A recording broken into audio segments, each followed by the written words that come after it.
And we are live with another episode of the Keeg Talks. It's the Keeg Talks, the Marvels, and the strikes are over, and we can talk.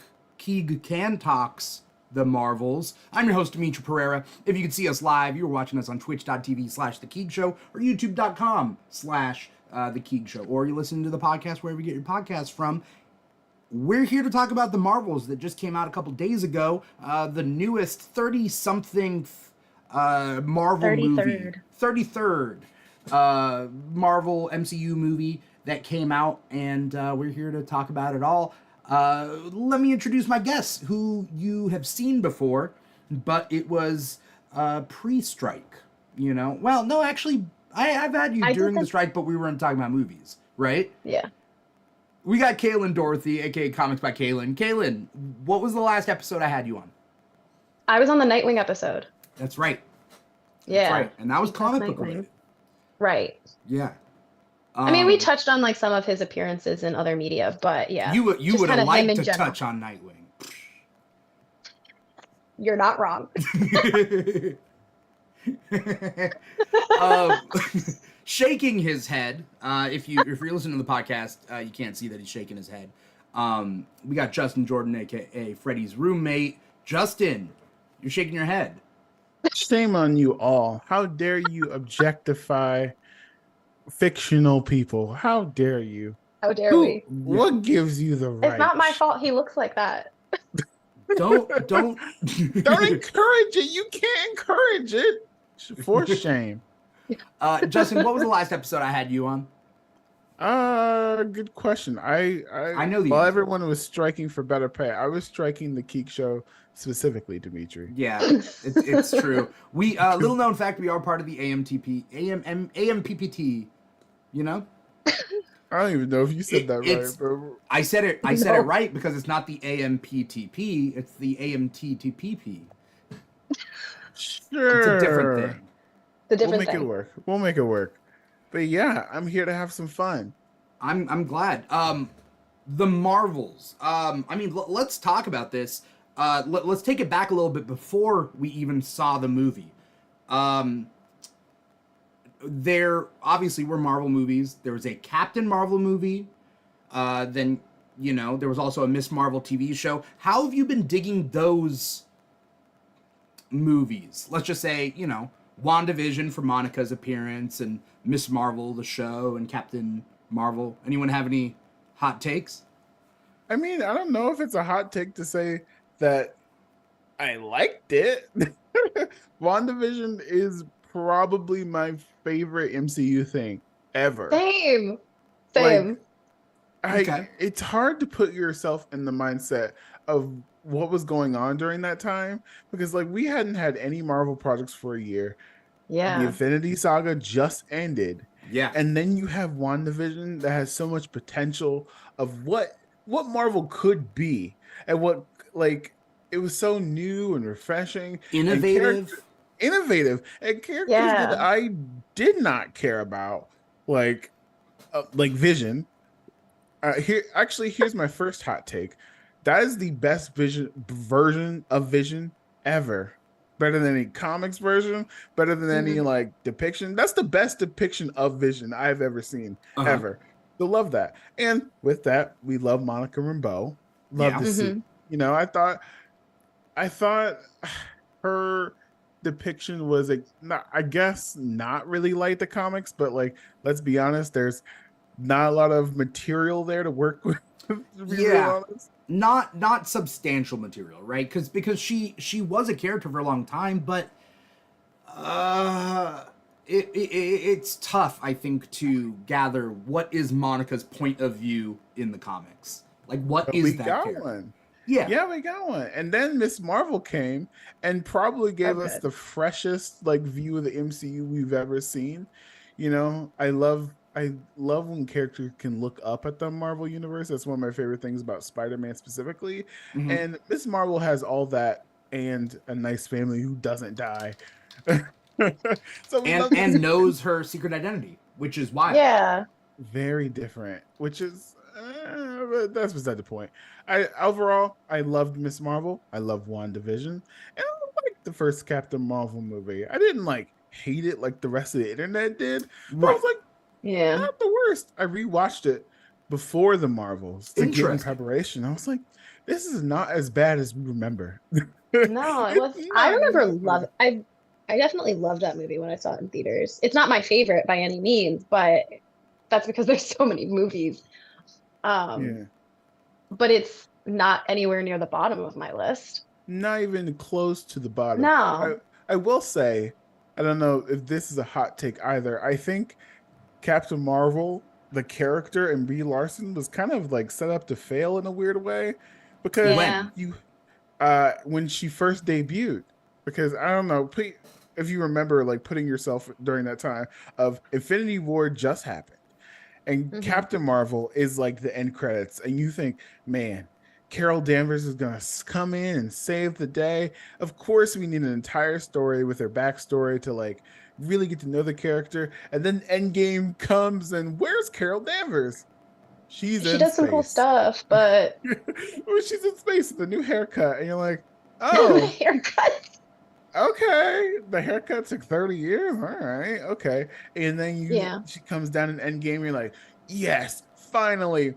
And then like she doesn't have much to do, you know? And it's like, man, I wish I had some ammo to fight off all these fanboys with. Like, no, she's super cool. She's that, but like she doesn't have anything to do for the most part. And so Yeah.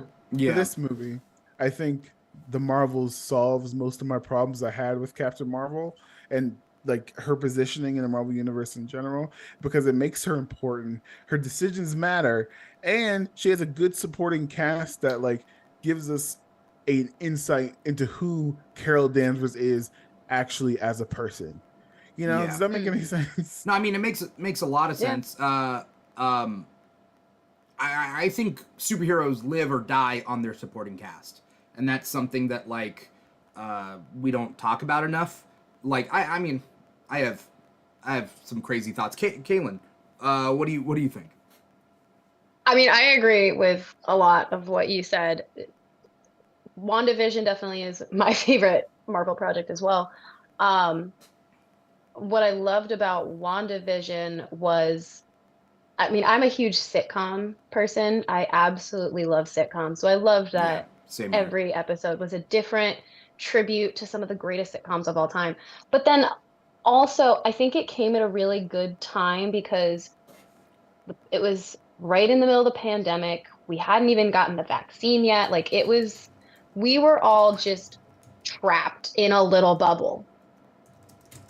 And obviously, all the people of Westview were, but then also Wanda in her own way was trapped. And I just adored that show. And I really liked Monica during the course of that show. I thought she Yeah, was an interesting character. I liked the things that she did. I liked her. I liked getting to know her and through her story, learning more about the world post blip, yeah. like what it was like to suddenly just come back and you think one thing is happening and actually 5 years have passed. I think Um, I feel like Marvel kind of gave up on the blip stuff because they were like, okay, we're yeah. tired of this. We're gonna move on. And weirdly enough, the best blip stuff that I've seen is on TikTok. Yes. Specifically, I want to shout out my friend Steph Matarazzo because she did a whole dramatic series on what would the trauma be like after the blip, Right. and like, I mean, the best stuff we got from WandaVision and all that stuff was like, although WandaVision was great, it was made even greater by the fans and by the community talking about things and like working through stuff. Um, Right. and then Marvel kept the blip for a little bit as a plot point, and then they were like, all right, Yeah. we're I we're, mean, we're tired of this. it was definitely important to Falcon and the Winter Soldier. Um, Once again, I loved in Hawkeye when they had Yelena's story Yeah, and what it was like for her coming back. I definitely agree. They should do more blip stuff. But will and then they? as far I as don't the know. other, I don't know. As far as the other Marvel's characters go, Yeah, um, I tell everyone to watch Ms. Marvel. Like, It's I harass great. my parents on a daily basis because they haven't watched it yet. Yeah. And they need to because it's so wonderful. I mean, Kamala's such an endearing character. Hmm. I wholeheartedly relate to the fangirl aspect of her. Like, let's be real, that's how I would react in that situation. Yeah. And I love her family dynamic and her friends. And I also love that I learned a lot from that show. Hmm. I obviously, like, I'm aware that Pakistan used to be part of India, but I didn't really know the full history there. Yeah. And I like that they really dove into that history and how it plays an important role in her story. Yeah. And not just like, obviously it plays an important role in her heritage, but also her hero story. Yeah. And then as far as Captain Marvel goes, that I loved that movie. Like I said, it's not my favorite, but I really did enjoy it. I do agree that some of the issues were fixed in the new one. But I never understood the hate for her and Brie Larson just in general. Yeah. I think she was a cool character. I don't think that movie was for me, and I have to tackle my critique of that movie through that lens of like, Oh okay, no, Dimitri's a toxic fanboy. I was not going to Oh, speak no. ill. No. I was not going to speak ill of the movie like that because I know that Yeah. like that's what I'm going to be lumped in with. That's not my intent. Right. Just like my Yeah, you critiques can- about this movie, like I have my critiques about this movie. you Yeah. know? But I feel like when it comes to Captain Marvel, you definitely have, if you have critiques, you definitely have to preface, like, I have critiques, but not those ones. right, right. Fair. You have to, like, give a disclaimer. When they announced this movie coming out, first things first, I thought, okay, first thing, I'm looking forward to see the three of these characters teaming up. Awesome. Don't know what it's going to be about, but I want to see this. This is kind of what I'm a big fan of not origin movies. Like, I always like the second movie better. It just tends to be that way. Because, Every single time? I mean, it's not a hard and fast rule, but... Spider-Man 2. Which one? Both. Yeah, I like them both better. All three? You like The Amazing Spider-Man more than, or The Amazing Spider-Man 2 more than The Amazing Spider-Man? Yeah. Oh, canceled. I'm not saying I'm gonna pick pieces. Yes, I think that there are beautiful things in Amazing Spider-Man 2 that outweigh. There are Like aspects of that movie that I like. Amazing I think Spider-Man I like the first 1, movie. and then Amazing Spider-Man 2 does this. Yeah. You know? No. Yeah, There's nothing, Justin, that is better in Amazing Spider-Man 2 than Amazing Spider-Man 1. Only the costume. Costume is better. I absolutely, and it hurts me. I love Gwen Stacy's death. I love it. I know what you mean when you say that. I know what you mean. I didn't know. Are you serious right now? Are you serious? Yes, I'm serious. All right. Don't let me get on my soapbox. All right. So, yeah, I like Deadpool 2 better than Deadpool 1. Oh no. I like it. I liked it. I'm not saying I want to go back everything, to but you know. I want to go back to the Gwen Stacy thing because Okay. I don't know if you're on the same page as me. I like is a weird word to use in this situation, but I would say, like, as far as Spider-Man moments, I think that's one of the best Spider-Man moments because it's obviously one of the most heart-wrenching, most emotional, Yeah. one of the best scenes. Like is the wrong word. Is that what you meant when you I said mean, you look, like I Gwen's think death? that yes, I mean it's Obviously, an it breaks iconic my heart. moment. I didn't think it was gonna happen. I didn't need it even to be happening because I was hoping he would save her like the whole time. This is beside the point of what this podcast episode is about. But, Yeah, now we're getting into it. We gotta fill 2 hours. This is how it works on the show. Here's the thing. It changes. There's the topic and then what we talk about. The movie changes what really happened in the it changes the entire context. Because in the comic, Green Goblin throws her off a bridge, he webs her, and the web snaps her neck. It does in the comics. Has it actually been stated? Yes. Okay. Yes. Well, Isn't Because that it what goes happened? like crack. Like you could see like the word bubble. You know? I mean, I know. Okay, whatever. And But in the it's a different movie, adaptation. I don't like. and I in don't the care. movie, she's so close to the ground that when he webs her, Right. his an action like makes her head hit the concrete. So it doesn't matter if he webbed her or not. He was just too late. I think there's a difference between too late and like Could it be your fault? It's exclusively his fault, you know? I mean, I don't either need way, that. he was wholeheartedly blaming himself. Yeah, I True. don't need I don't need that. And I Anyway, think that was the important part. so with the Marvels, with them, Oh yeah. with them. What was I gonna say? Oh, this being a sequel, but then I also thought like, oh, they're purposely not calling it Captain Marvel 2 because of the weird haters. But then the haters are gonna hate regardless. They're gonna be like, okay, yeah, the Marvels is Captain Marvel 2 and blah blah blah blah. What were you guys' before we get into nitty gritty of the movie itself? What were you guys' hopes and dreams for this movie, knowing that this is what was set up for this movie? As far as hopes and dreams, as the Monica Rambeau of this podcast right now, because I'm the black person. I see what you did, Dimithri. This was not. Don't even even try. This was not. This was not planned. Look at the positioning. I'm suddenly realizing. If you go on Twitch right now, you can look. I'm right under Monica Rambeau. Well, but that's not. I mean, Kamala's right there, and then Kamala's Carol, right next to you. Yeah, next to me. Okay, we got Darth Chaco. We got Darth Chaco out there in the comments. What's up to Darth Chaco?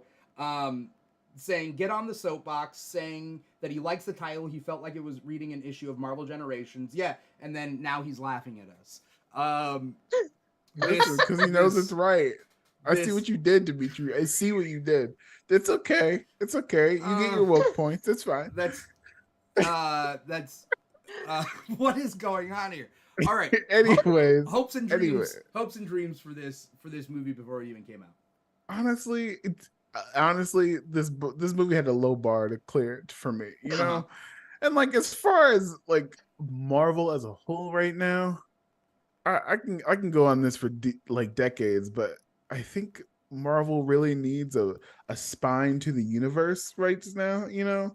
Like in previous phases, it was like either you're asking yourself, when's the next Avengers movie? What are the Avengers doing? Where are the Infinity Stones? And how does this character specifically fit into all that, right? Yeah. And right, with Phase like what 4, are we building? Yeah, what are we building towards? And to me, the multiverse is kind of just like Kevin Feige saying it's about the multiverse, but is it really like, I guess, like important in universe right now until this movie in the very end? We'll talk about that. But like, as far as we know, it's an open shut case in No Way Home. It was just a fluke accident. It's an open shut case in Multiverse of Madness. Like, we figured that, no big deal. And in Quantumania, that's only one rogue king. No worries, like it's fine. And then Loki season 2, spoiler alert, it's like we don't have to worry about that at all. We got a new person who remains, but it's. I know this isn't the Loki episode, but I want to talk about Loki. I don't want to spoil Loki on the Marvels. Okay, I want to talk about him so bad. Tune in tomorrow for the Loki season 2 episode. So my hopes and dreams were that it gives the MCU direction, and I think it accomplished that. Yeah. My hopes and dreams were that I would see these characters play off each other, that we can get some really good character moments, that we would be able to explore a cosmic side of Marvel. So for the most part, it checked off those boxes for me. I have my critiques, but like I'll leave it at that, and then we'll go forward. Cailin, did you have hopes and dreams? My hopes and dreams were similar to yours. I was excited to see how these three characters fit together. Obviously, like it was an interesting dynamic of these three characters being together, because obviously you have Kamala, who's just a crazy fangirl, meeting her all-time hero. And then you have Carol and Monica and the long history there, the painful history there.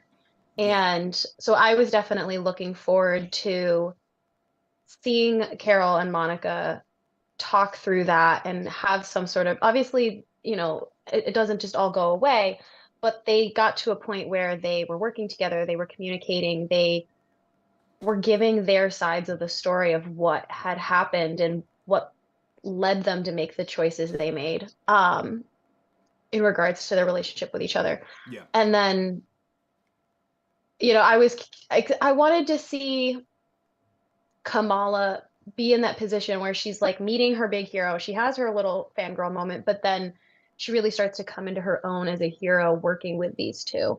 Yeah. And, I loved that moment where she apologized to Carol and was like, I want to like reintroduce myself. I wasn't treating you as a person. I was treating you as something bigger. And so like, I really liked that moment. That was interesting. Yeah. And then my other hopes and dreams were Flurkins. I wanted so many Flurkins, and I got it. You got it.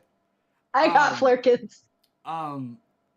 Quick question just to kick off this episode. On a grade scale, A, B, C, D, F, I guess. What would you? Do we do grade scales on this show? It's been so long. Do we do grade scales on this show? Do we do numbers on this show? Out of 10. I think we've done out of 10. I think it's out of 10. I think it's out of 10. Out of 10. Out of 10, what would you guys grade this film?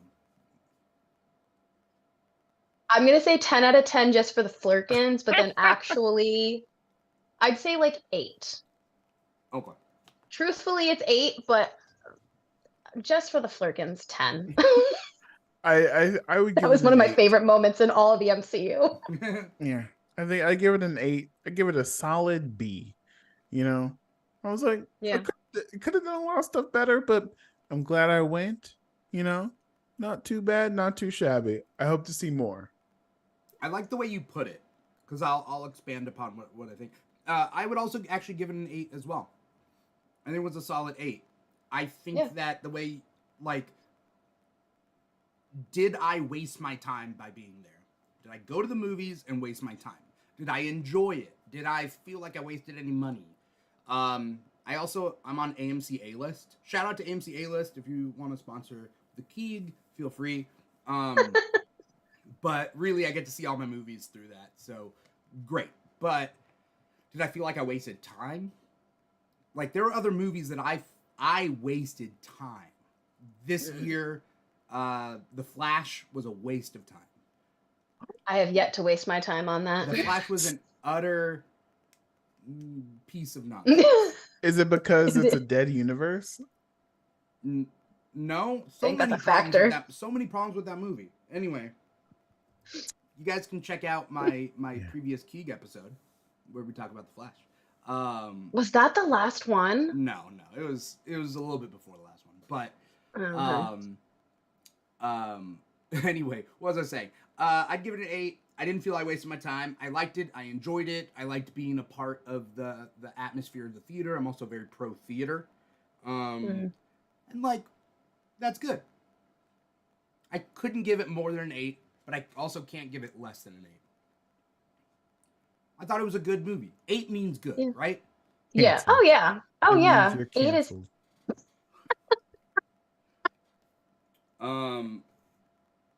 you have something to say to me, Justin? Yeah.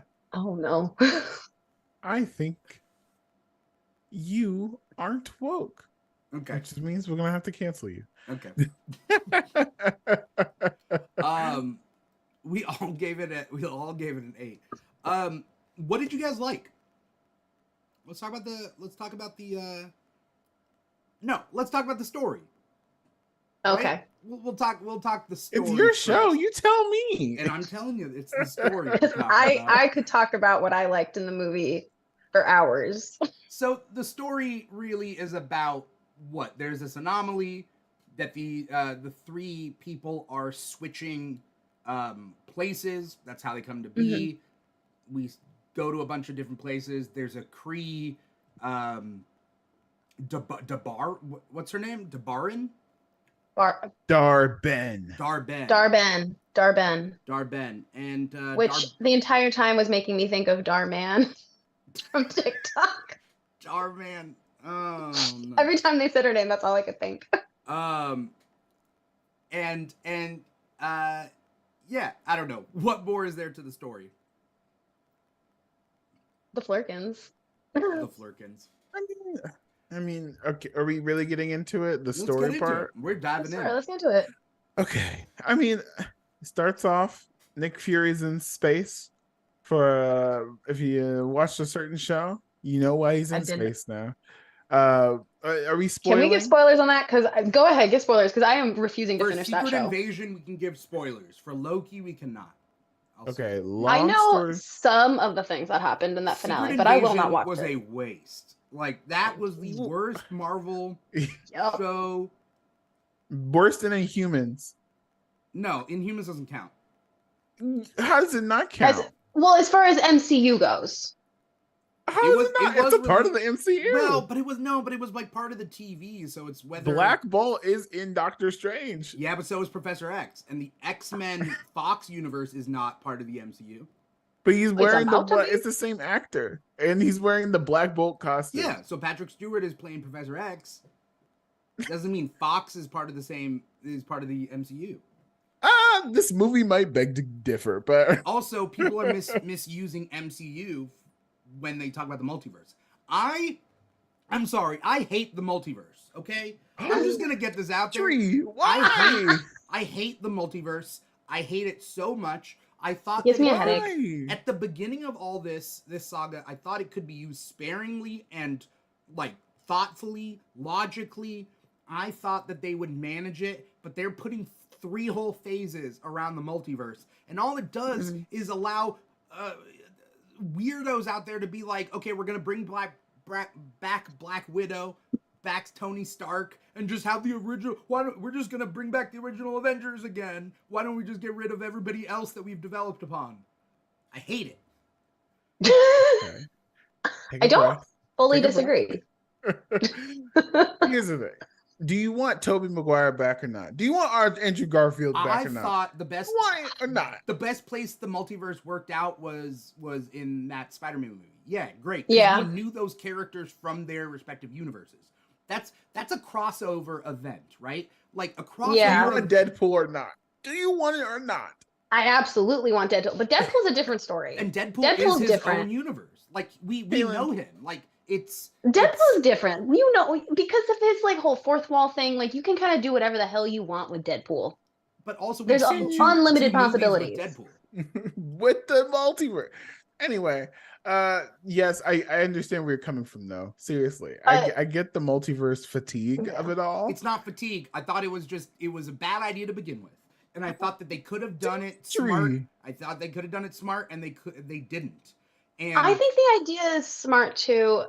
I feel like it's going somewhere. It's just not getting there as fast as it could be. It doesn't. And there's puzzle pieces, but they're not fitting together enough. So the big bad of the first saga is Thanos, and his end goal is cut the population by half. And although it seems universal, it's also very human. It's a very human problem, right? Yeah. That's the amazing storytelling that came out of that, is the human side of it, right? Who cares? We're not worried about like people battling via snaps. We're worried about like the people who got snapped away. Yeah. And then the saga after that is, well, I guess anything is possible. We're gonna get like. When did they say that? We're gonna get Doug Funny. We're gonna get Lucille Ball on the Avengers. Gilligan's gonna show up from Gilligan's Island. Anything goes because it's the multiverse. That is okay. I think you're being a little too much right now because they never say that. Okay. Here's the thing. Here's the proof. Like what they do say? It matters. It matters. The snap matters because Tom Holland is snapped away, right? The multiverse matters because Andrew Garfield gets to redeem himself. Yep. That's great. In that one movie, there was a tear in the fabric of space and time. The events of the movie happen. You close up the fabric. You're good. Here's the thing, though. Also, But I don't think we're good. Things happened. We're not. It's been so bad. Here's the thing. I think we as a fandom and as a collective truly underestimate what COVID did to movie going, and especially Marvel. Because in the book that I just got done reading, MCU, The Reign of Marvel Studios, authored by Joanna Robinson, they talk about that phase 4 was going to be completely different. And WandaVision came first because it was the most done. Yeah. You know, originally, like, I think you would like phase 4 in this phase way better if it ended on like a No Way Home, then Multiverse of Madness to capstone the phase. Because then if you start with WandaVision, she does what she, then you start with Loki. Sylvie does what she does in season 1 of Loki, kills He Who Remains, opens up the multiverse. Then you go into Quantum Mania, and then you go into No Way Home, and then you ended on Multiverse of Madness. I think, and I think that would give the proper direction that you're looking for, Dimithri, because it caps at that. Am I making I have some thoughts on the direction of the multiverse right now, but I don't know how to talk about it without talking about the new season of Loki. Because I feel like, I don't know, I'm torn between like that could have an important role in the direction we're heading in, and also Tom Hiddleston in a recent interview, I think it was like Jimmy Fallon, was like, oh, this was like the finale of 14 years of my life. I'm really hoping that didn't mean what it sounded like it meant.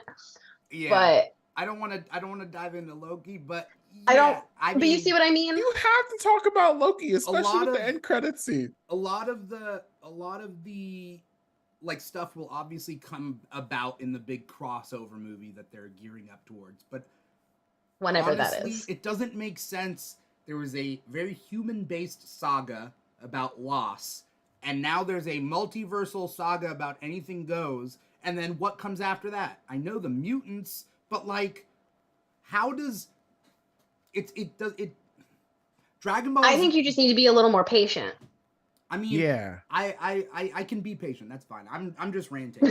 But Dragon Ball Z, the villains that come in Dragon Ball Z each progressively get bigger and bigger, right? Which is roughly how you do villains. Is they get bigger and bigger. But after the multiversal saga, now we got like, if we're gonna assume that Marvel does everything correctly, we're gonna get a socio-political, direction to mutants and the MCU. That's now our big bad is socio-political conflict. We're gonna take it back. It's realistic. No, I mean it's realistic, but we're gonna reel it back from the fabrics of time and space. Or is the whole point of the mutants gonna be like, people are like, why don't we just throw them in a different universe to get rid of them? Like, I think, unfortunately, I've made a couple viral TikToks about how to bring the X-Men into the MCU. And I think this movie kind of killed all my hopes and dreams. Because I feel like what they did made sense, though. It does, but after I read the book, MCU, The Reign of Marvel Studios. Are they paying you? No, it's a good book, though. It's a really good book. We should save the post-credit scene for a little bit later in the episode. Hold on, let me finish my thought.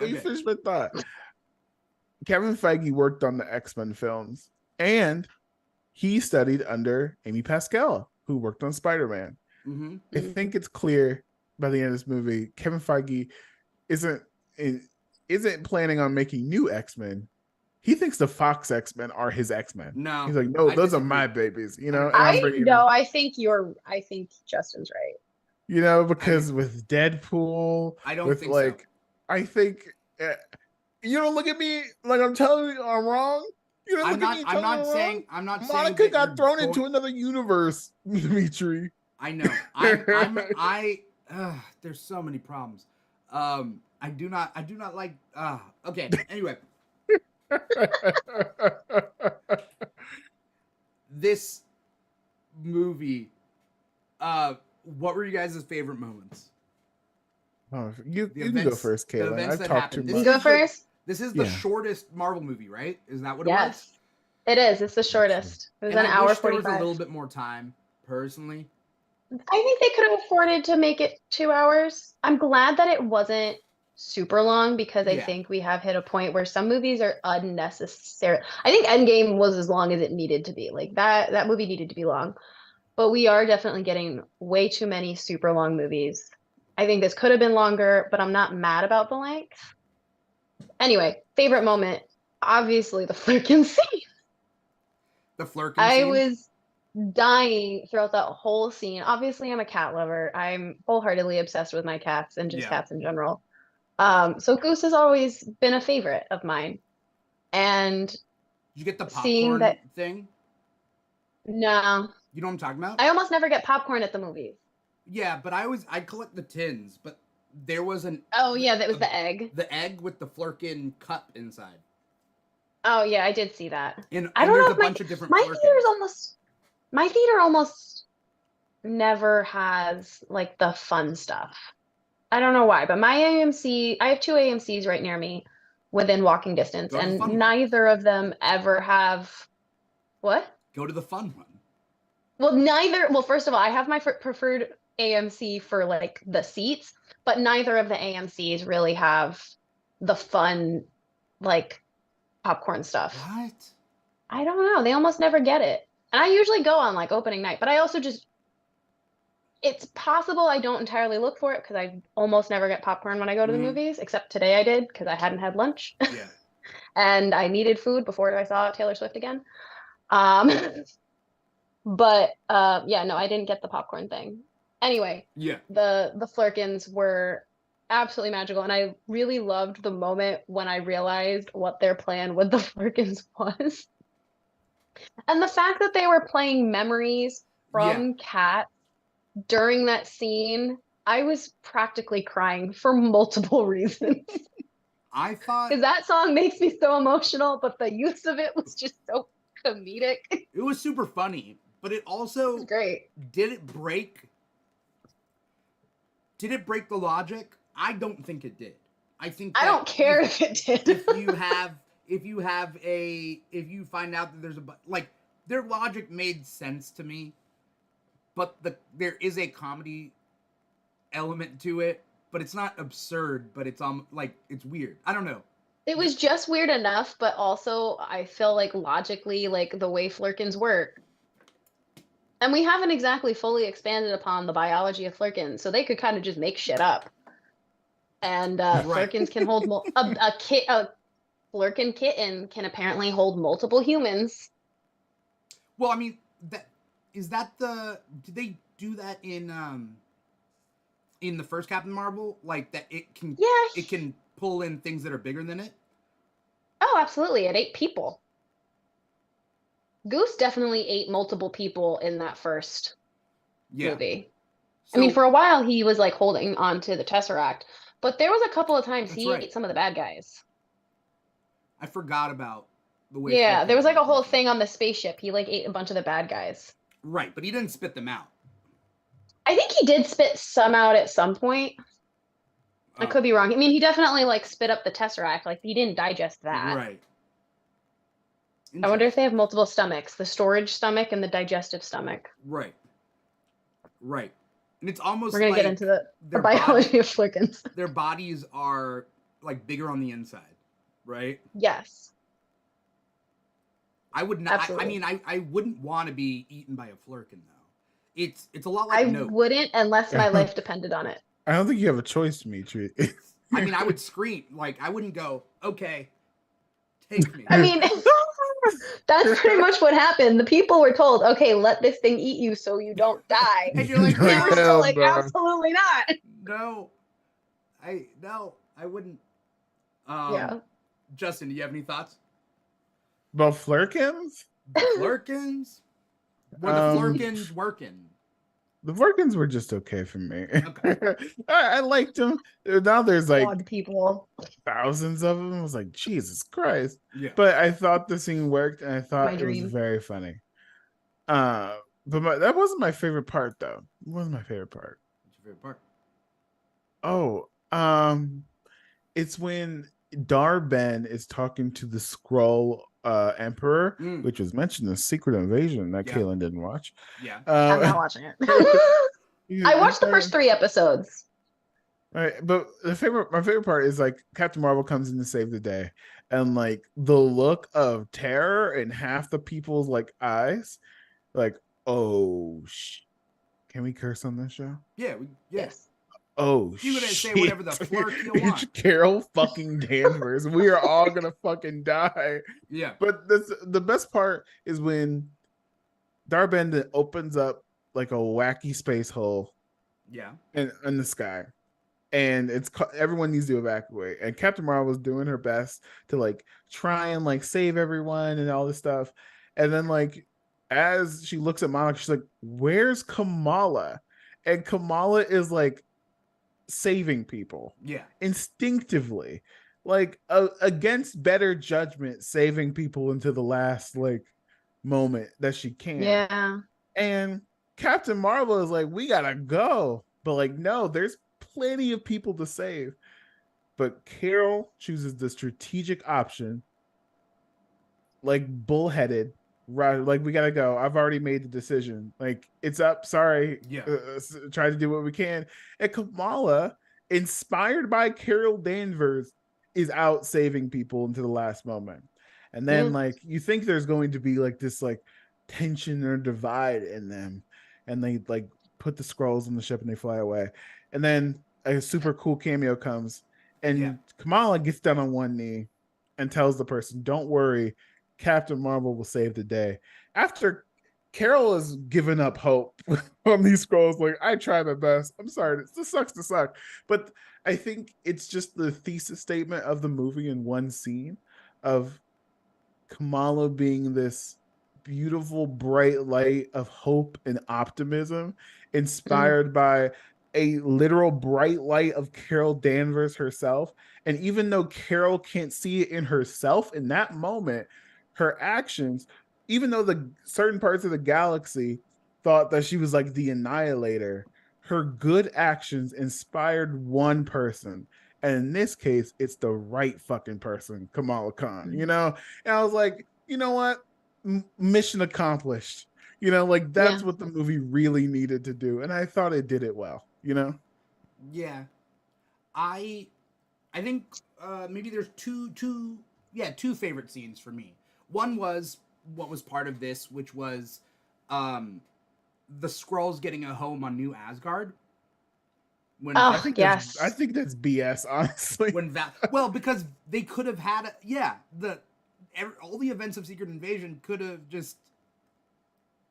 they could have lived on New Asgard this whole time. That's the thing. According to this movie, Secret Invasion didn't fucking happen. Did not. Honestly, it shouldn't have. It didn't happen because number one, no one mentions the most powerful Skrull in the universe, Gaia. Yeah. Who has all the characters of every single Avengers and Captain Marvel. Yeah. Oh, spoilers. I heard about that. No, that's not. I've already knew. Here's the thing. I made really the decision long ago that I wasn't going to. After I watched the 3rd episode, I thought I might get back to it, and I have wholeheartedly decided I will not finish that show because I can't bring myself to. I just don't like it. So I've Googled what happened, and I've talked to other people that have watched it. Yeah. Yeah. I don't know how I feel about the plot line of Gaia just getting everything. But the problem comes when in Secret Invasion, the president of the United States, like, I declare war on all alien life. Oh. Remember, like, he's like, President Ritson was like, you know what, fuck these aliens. Even though a Skrull literally saved my life, I don't care. We'll kill them all. And then, I mean, that sounds realistic to me, unfortunately. And then, thankfully, Valkyrie, who is still in like the black suit, love that for her, comes in and is like, don't worry, I got the Skrulls. Come on down to Earth. It'll be fine. What could possibly go wrong? Maybe they're setting something up. What? I wouldn't mind if there was an invasion of New Asgard. I think that could be. Hasn't Asgard been through enough? They've been through enough. They have, but with the events of Secret Invasion, I mean, sure, we could pretend that Secret Invasion doesn't exist, but they have to at least wrap it up off screen. They could be like, oh, well, he changed his mind. Never mind. Like, whatever. I think that my biggest sin of this movie is we're lost 2 points for me. Yeah. and I don't think it's Carol Danvers' fault specifically. I think it's the writing of Carol Danvers, is that she was gone for 30 years. She never helped. She never successfully found the scrolls on New Home Planet. Tarnax. And then when she comes in, one out there, and then when she tries to come in with the peace talk, she fucks it up again. I don't think enough heat is on Carol Danvers just for that action, and she doesn't even fix it. She saves the Kree homeworld in the end of like she reignites their star, but the scrolls still don't have a. So what I'm hearing is that in the end, the colonizers were saved. I mean, and the refugees are still just left in the wind. Yeah, that sounds. You're not wrong. Too familiar. I'm not wrong. But it's weird because in Secret Invasion, like the Skrulls were like halfway colonizers. Because spoiler alert for Secret Invasion, Cailin. No, it's not. No, then and nothing is a spoiler at this point.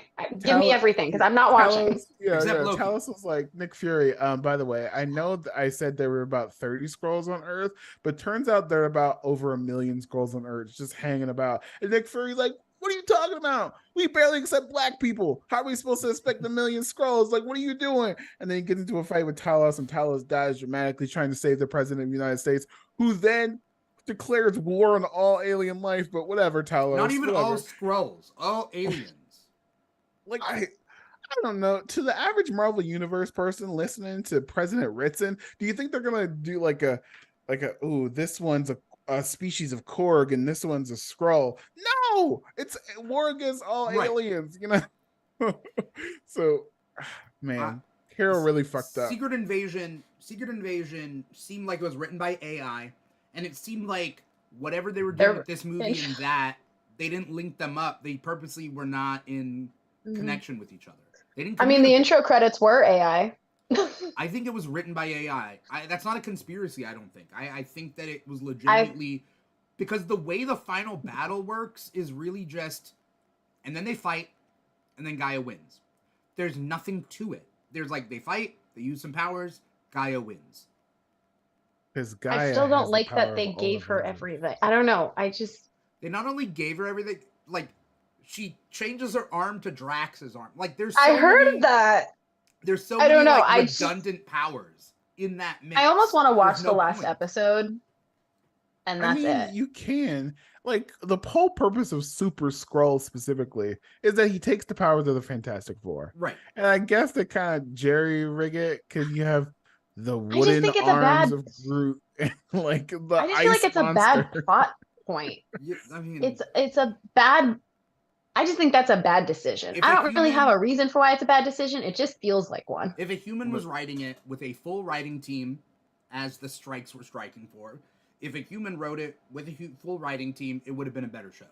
I think that this was the culmination of all the reasons why the strike happened. The writer's strike. Yeah. Mm-hmm. I will say that Emilia Clarke is one of the most miscast person in the Marvel Universe because she should have been Wasp from the get-go. But that's a whole nother podcast. I'm just saying.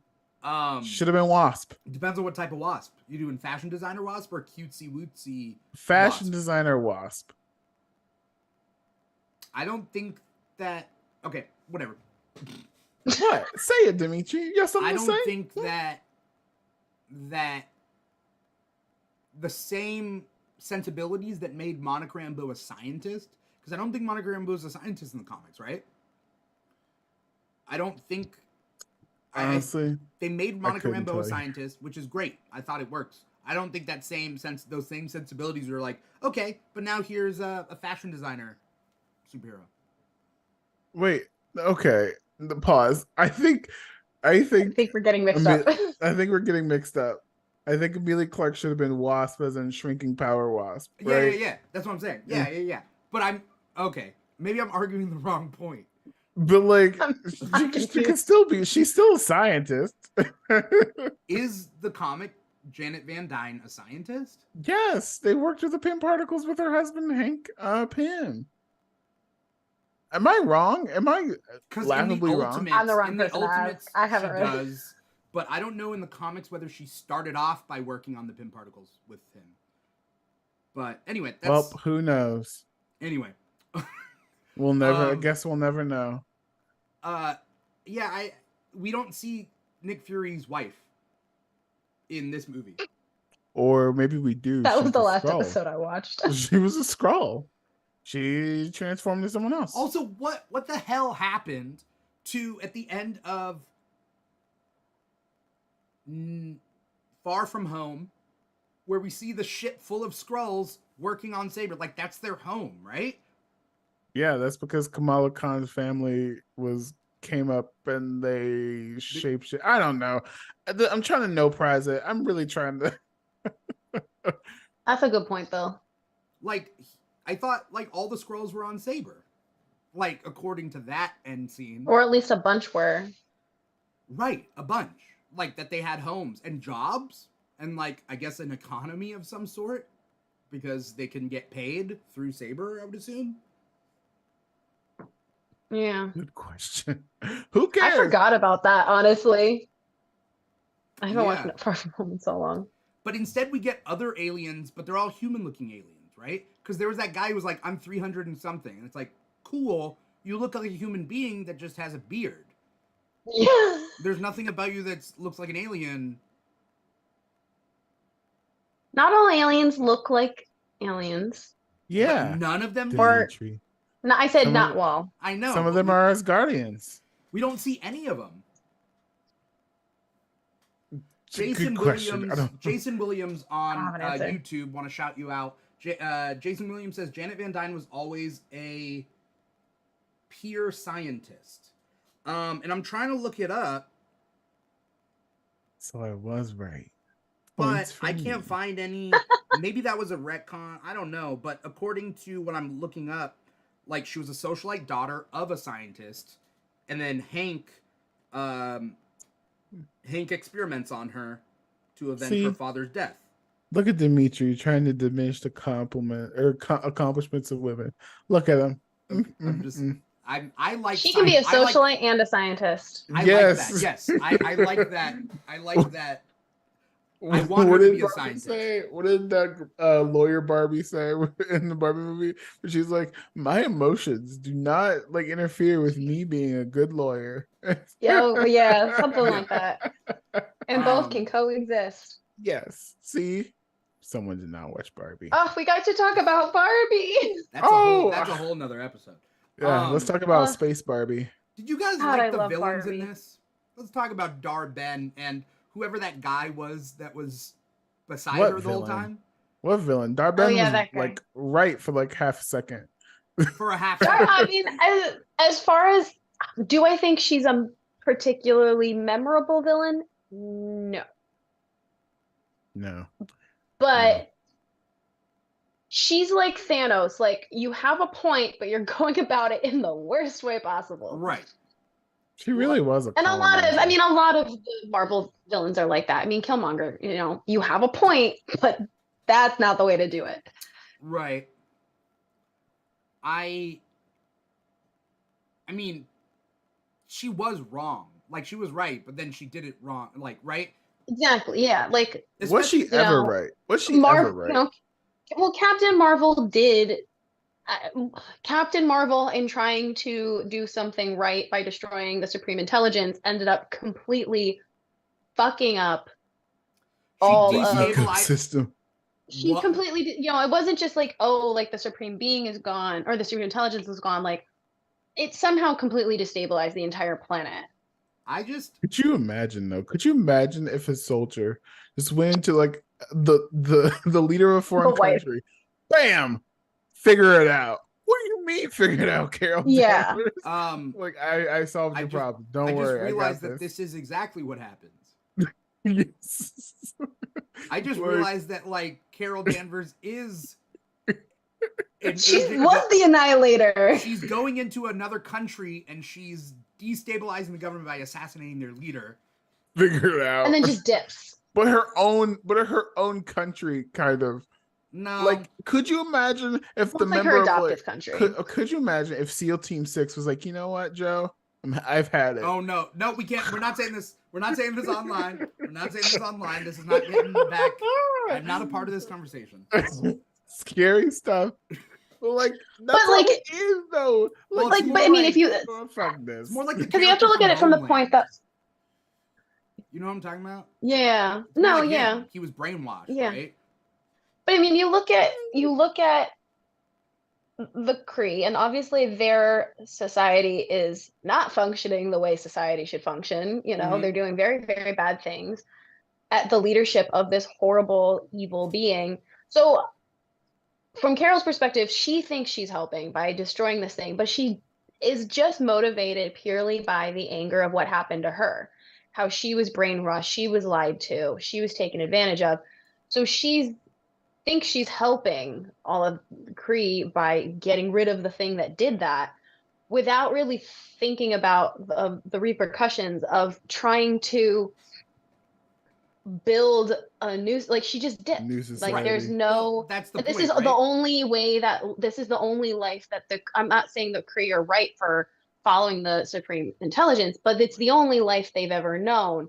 And for that to just completely go up in smoke without them developing some sort of new system, I don't blame the Kree for being mad at Carol. And yeah, from their perspective, mad at Carol. she is the villain. And then they had civil wars. They had civil wars, and all of it went back to this one moment. And I get it, you know, especially now that, you know, their air is poisoned, their sun is gone, they have no water. It's the obvious person to be mad at is Carol. It makes sense. Yeah. Do they need to be helped? Because though, you know, even amongst the awful, corrupt leaders of their society, there are still like people who are just existing. Right. They're existing the one way they've been told to exist, and that's not necessarily their fault. Right. And those people deserve to have live somewhere where they have air and water and, you know, sunlight. Yeah. And so they definitely need to be helped. But the way Dar-Ben went about trying to save her people, I mean, she was doing it at the cost of millions of others. Do you guys think that she was sincere with her treaty with Emperor Droge or Droge No. or whatever? No. You No. think that she would? She was lying from the beginning. No. She would have I mean, I double-crossed him? think. Oh, for sure, she was gonna If walk Carol, out. if Captain Marvel hadn't showed up, If totally. Captain Marvel did not show up, she said, we will relocate you. Right? I don't know. I don't Here's a fully weird- trust her because, you know, there was that moment at the end where Carol said, you know, I'll help you, I'll save you. I will go and fix what I broke. And then Dar-Ben immediately turns around and attacks a literal child. Yeah. She was So a child combatant. Let's be. Whoa! Still a child. She's a soldier, a child soldier. I mean, maybe she shouldn't even be a child soldier. I will say, I think one of the problems that the MCU is faced is that when you make Skrulls the quote unquote refugees and Kree's the colonizer, you ought, like, in the comics it's much more even.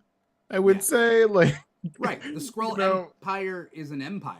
The Kree Empire is an empire, and yeah, who had been warring for thousands of years. And when you put like this, no offense, this white woman, like as the cause of this intergalactic conflict, it's gonna raise some eyebrows. You said no offense. Hey, Cailin, I don't want to offend you. Oh, you know? you are I the may Carol, be a white woman, you are the Carol but... representative. Yes, you are the Carol.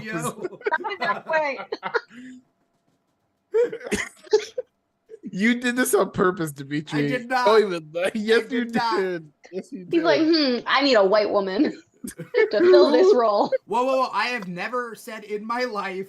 I need a white woman. That's a lie. That's a lie. I've never said that. That's a lie. You said it last Tuesday. I was there. No, you weren't. I wake up. I need a white woman. No, I do not. Where are we? Here's actually a question why maybe Dar-Ben was legitimate. why would she try to strike up a treaty with the Skrulls instead of just literally popping up and going bang, doing that and then getting out of there? Because she only had one bangle. Yeah, but well, which is what she had. But that one bangle accomplished what she needed. No, you have a point. Maybe she would have just popped in, bang, peaced out. Then she gets and then all the Skrulls die. She gets what she wants anyway. So maybe you have a point there. Also, you could fly a spaceship into that hole that she opened, right? Are you able to fly a spaceship or no? No, because the hole went. Correct me if I'm wrong. That hole and that Skrull like village was sucking the atmosphere into Kree. Yeah. Right? Into the Kree homeworld, Hala. Yes. So theoretically, if you want to like be teleported to the enemy land really quickly, I guess, but like yeah. I wouldn't have wanted to do that when she was like trying to suck the sun and the ocean, but the atmosphere, yeah. You could try and do that. Yeah. So that's why I was saying that like maybe Dar-Benn was legitimate in her treaty. But then she was so quick to turn, you know? Yeah, she was very quick to just be like, you know Captain what? Captain Marvel shows up, she's like, well, never mind. No, never well, mind, you can all if she was legitimate in the treaty, why does she need the bangle in the first place? To transport the atmosphere. Yeah. Yeah, because she was always planning to transport that atmosphere. Yeah. She was always going to steal the atmosphere. Right, no, but I think you could, but she could have, it might have been genuine in her treaty with the Skrull to say, hey, we are going to take the atmosphere from this planet, but we're going to move you somewhere else where you have a new atmosphere, but we need this one. That's what I mean. She was always going to take the atmosphere, yes, but the treaty was for relocation of the Skrulls. She didn't want to kill all the Skrulls until she did. She didn't care if she killed all the Skrulls. I don't know. She was willing to let them live, but I don't think she really she jumped very quickly at the opportunity to just say screw this, treaty's off as soon as Captain Marvel showed up. Yeah. Which suggests to me like, hey, I'll let you live, but I honestly just don't care. But if she didn't care, I'm saying she would just pop in, bang the bangle, and leave. But I think this was more of an instance of she wanted them to live. She's not a monster. But then when Captain Marvel pops up, all those racist things pop up into her head being like, this is what I do. This is what I get for trusting a greenie, you know? Yeah. She was very... Dimithri, did you say the G word? Yeah. I'm sorry. Canceled. Can you believe this? America. Dimithri I was quoting the G word live on Twitch. That's what I think, though, right? She was just like, ugh. Yeah. And then that happened. Shame on you, Dimithri. You got thoughts, Justin? I think that Dar-Benn was, unfortunately, I think she did the best with what she was given. And I think she should have been given more, considering that she is Mrs. Hiddleston, you know? That's true. Which is so wild to me. Like, dang, man. Really? You're going to treat Mrs. Hiddleston that way? Oof. On the same day? I hadn't even thought about that. On the same day. Oh my gosh, that is so true. They could have done like a couple's night out. Watch your show, then watch my movie. They're little baby. They made so I just want to, dollars. I just want to shamelessly, I need to remind people, and I haven't reminded people on a podcast yet, that I got to meet Tom Hiddleston. What's he like? What does he smell like? I don't know. I blacked out. You have one opportunity. I fully blacked out. So I met him at New York Comic Con. When I went to New York Comic Con last month, I met Ewan McGregor, who I didn't black out for. I actually had a conversation with him. We talked about motorcycles. And then Tom Hiddleston, I was ready. I was prepared. And then I saw him and my mind just went blank. You need to keep her cool. He looks so good. I don't know how to do that. Is he tall? Is Tom Hiddleston tall? He's very tall. He's taller than Chris Evans. He's taller than Chris Evans. Really? And Chris Evans is pretty tall. Yeah, I want to say Chris Evans is 6 foot, and I think Tom Hiddleston is 6'2". I wonder how they do them. Who's standing on the apple crate? Really? Dang. Wow. But yeah, no, he was very tall. He was so nice though. He was really nice. Oh. Every single picture I've seen from that weekend of him with fans, he's got the biggest freaking smile. And it's so Hmm. genuine. He was excited to be there. I'm surprised he put Loki down then. Damn. What do you mean? I mean, oh, can't no spoilers. No spoilers for Loki. No spoilers. I see what you mean. Yeah, I thought Yeah. I you see meant what you said mean. something bad about. I'm pretty I like thought I you meant like was insulted him. Yeah. no, no. I'm surprised I that hope he's not finished. I Loki feel like there's a ended. lot of potential of what you could do with how that ended. But that's all I'll say. But anyway, yes, he was beautiful and wonderful and very kind. And yeah, one of the most magical moments of my life. So we Let's Even can I don't remember. blame Loki for what happened to Monica at the end of this movie. Probably. we'll I talk knew about it. that. Because I'm gonna rant again, and we don't need that for like we need to put some. Let's talk about the water planet, I The loved musical it. planet. the musical I loved planet. it. I liked it I would like to an extent, and maybe it's Dimithri. because it's not maybe it's not meant for me, and that's okay. You know, Do you not like musicals? Are you a musical person? it's not about that. Do you enjoy musicals? I mean, it was barely the musical part, right? Like it was more like I don't know. You could like musicals and not like that, right? Yeah, kind of. There's a lot of musicals where they just start randomly singing Right. So it is jarring. and they like sing the conversation. I don't know. Right. That's a thing. I like it. I don't know. I'm I a will musical fan. say that this whole sequence and events that happened earlier, I think it's pretty clear Carol Danvers ain't straight. There's No. no the Carol Also, Danvers is I would like to see more not of her straight. husband. Yeah, because correct me if I'm wrong. Number one, we see Valkyrie in this movie. They have a Yeah. long hug and a Mm-hmm. big fat kiss on the cheek. Uh-huh. They know each other. Yeah. They know each other very well. Yeah, they were roommates. And so Mhm. then you get to this like musical planet. And I'm not a fan of conspiracy theories, especially when it comes to stuff like this, but it was a legal convenience, like aka Carol Legal needed convenience. I'm like, insurance. you're Like telling me that a man who looks like that said, "Will you be my wife?" And you just said, "It's a nah. legal Well, convenience." well, in Like, defense come of that, on. there's probably like, will you be my wife? She's not gonna stay there, like, you know what I mean? Exactly. Well, she's gonna And go during off, this whole time, gallivanting. If I was Captain Marvel and that man asked me to be his wife, I would make that planet my home base. I mean, that's cool. Not really my type. He was beautiful. But, that's fine. and the whole time, Carol is in, orange and pinks and purples. She has a whole orange, pink, purple hat. She's trying to hide herself, and then she has her shirt on. I was like, Lots of orange, lots of pink. that's a familiar color scheme, Carol Danvers. On a planet where you're about to meet your husband.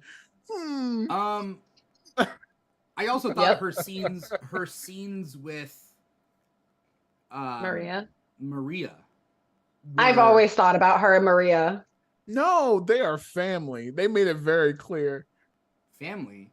How so?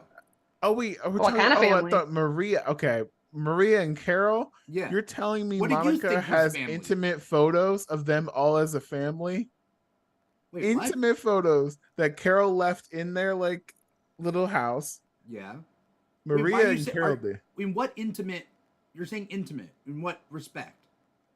Because you Not like back, that. I watched the first Captain Marvel, and like they have photos of Carol and Maria at the bar together. They're hugging. They're moving in together. It's Right. like, I mean, that's like pretty cool. I've got friends. I've got very close friends. I have deeply, deeply loving friendships. That was more.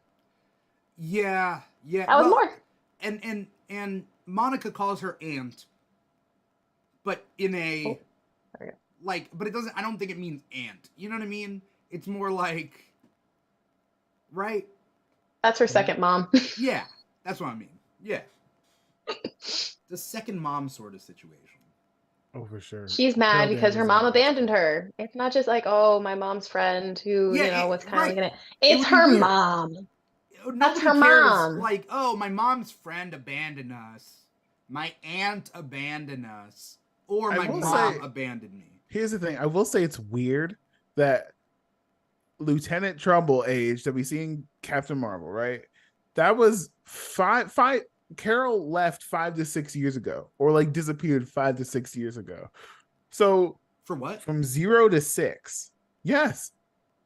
I Wait, just sorry. watched a movie. No, I know. Carol Danvers. Yeah. Carol Danvers, Uh-huh. like became Captain Marvel and was kidnapped by the Kree 5 to 6 years before the events of Captain Marvel. Oh, okay. Oh, I see what you're saying. Yes. So I don't know how old Lieutenant Trouble actress was at the time, Okay. but like I'm assuming maybe 12. So from 0 to 6, you have Carol Danvers in your life. She leaves for 6 years. Now you're 12. You hang out with her for what, maybe a weekend, and then she disappears for 30 years. How close were they? Like They care exactly. Like for if that it's for just them your to, mom's friend, yeah. Yeah. yeah, no. If it's That's just her your mom. mom's friend, you're like, oh man, I haven't seen that person in a while. But if this person literally changed my diapers, was there when I walked, from 0 to 6, they dated. Maria and Carol definitely dated. I can believe it. Yeah. Yeah. And the scene of them, like, it's after the blip, but when Maria is on her last legs, right? And they're sitting on the porch in that scene. A little bit of gray in her hair. I'm like, I think that was one of my biggest surprises because Monica has been holding on to this anger. Like Carol never came back. 30 years. Yeah. And but she did. And she came during the blip. well, she didn't come back before the blip though. That's the whole point. The biggest chunk when Monica was alive and unblipped, she didn't show up. That's valid. Yeah. That's valid. As far as Monica's concerned, she didn't show up because she wasn't there when she did. Right. It was a little too late, That's so heartbreaking. I wonder if Carol buried Maria. Or like was there for her death at the very, or at least her funeral. That would have been nice. But probably. we don't nice to see. I hope she was. You know what would have been a really good scene? If they went to that hospital room where Monica had been blipped from, and that bed would have been Maria's bed. They have their conversation there. They refer to the chair. You know what I mean? And we get some like final scene. Because the chair's right there. The chair. The chair's right there. The chair's right there. I don't know. Well, I mean, as far as we know, when in Endgame, when the blip ends, Carol's in space doing God knows what. So I guess she just wasn't at the bedside with Maria for that long. I think it was just a quick visit. Well, what would that wouldn't matter.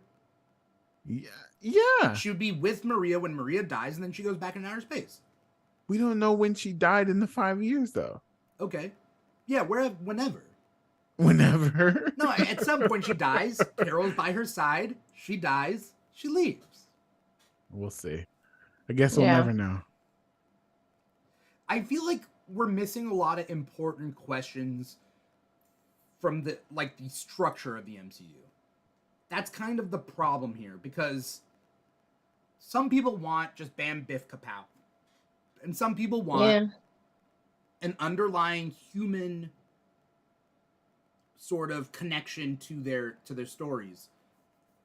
And I mean, why not both? Like, the best superhero movies do both.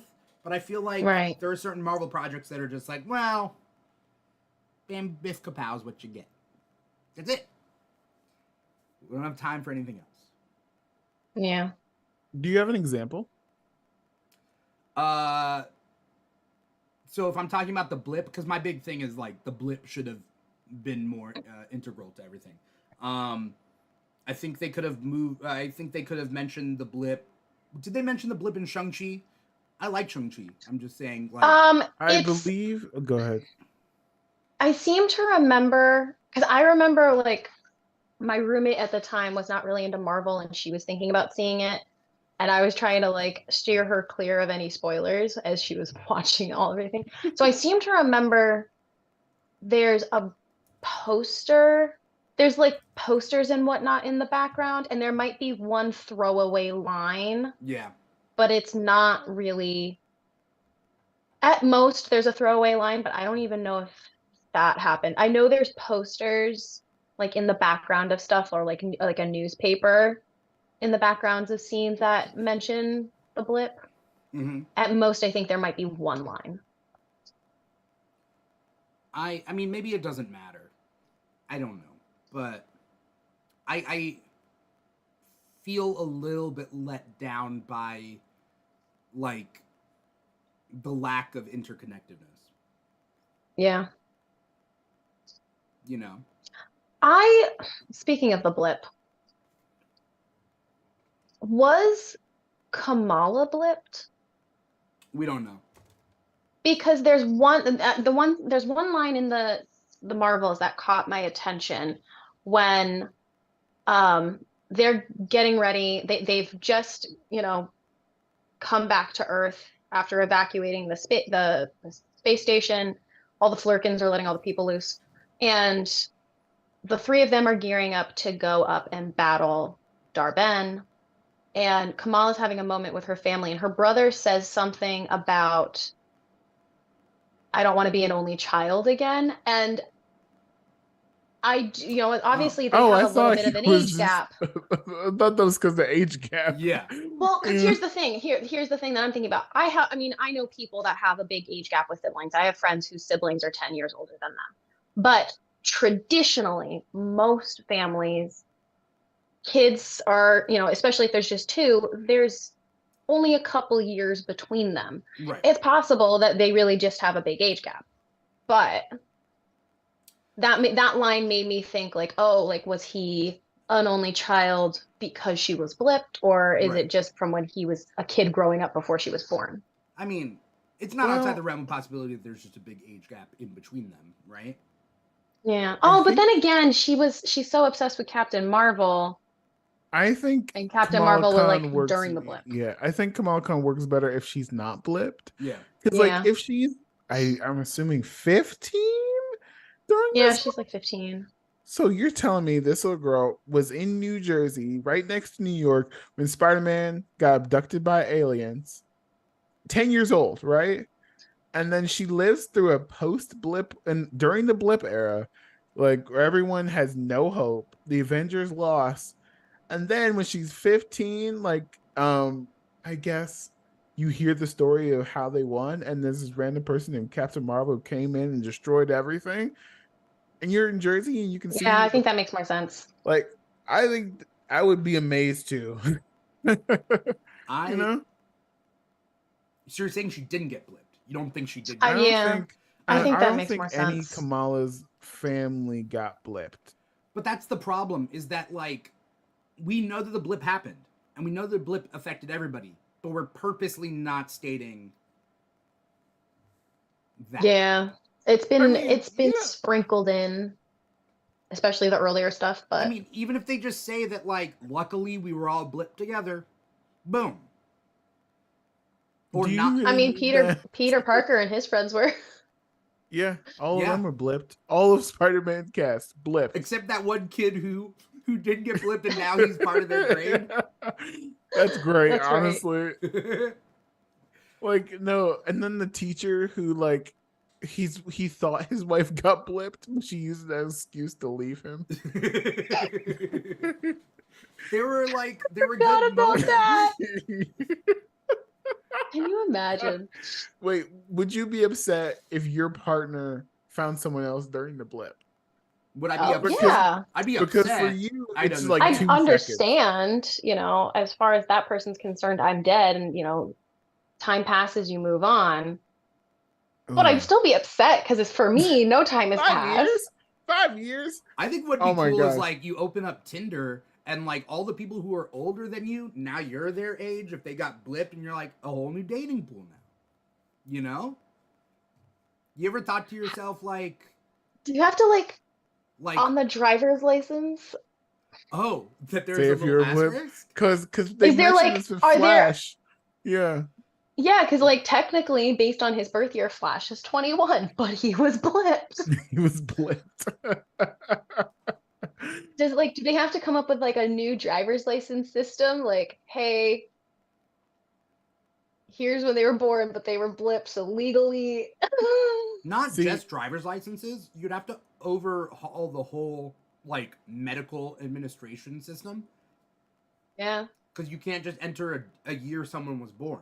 You have to probably have a toggle feature that either Accounts for the blip. There's probably, yeah.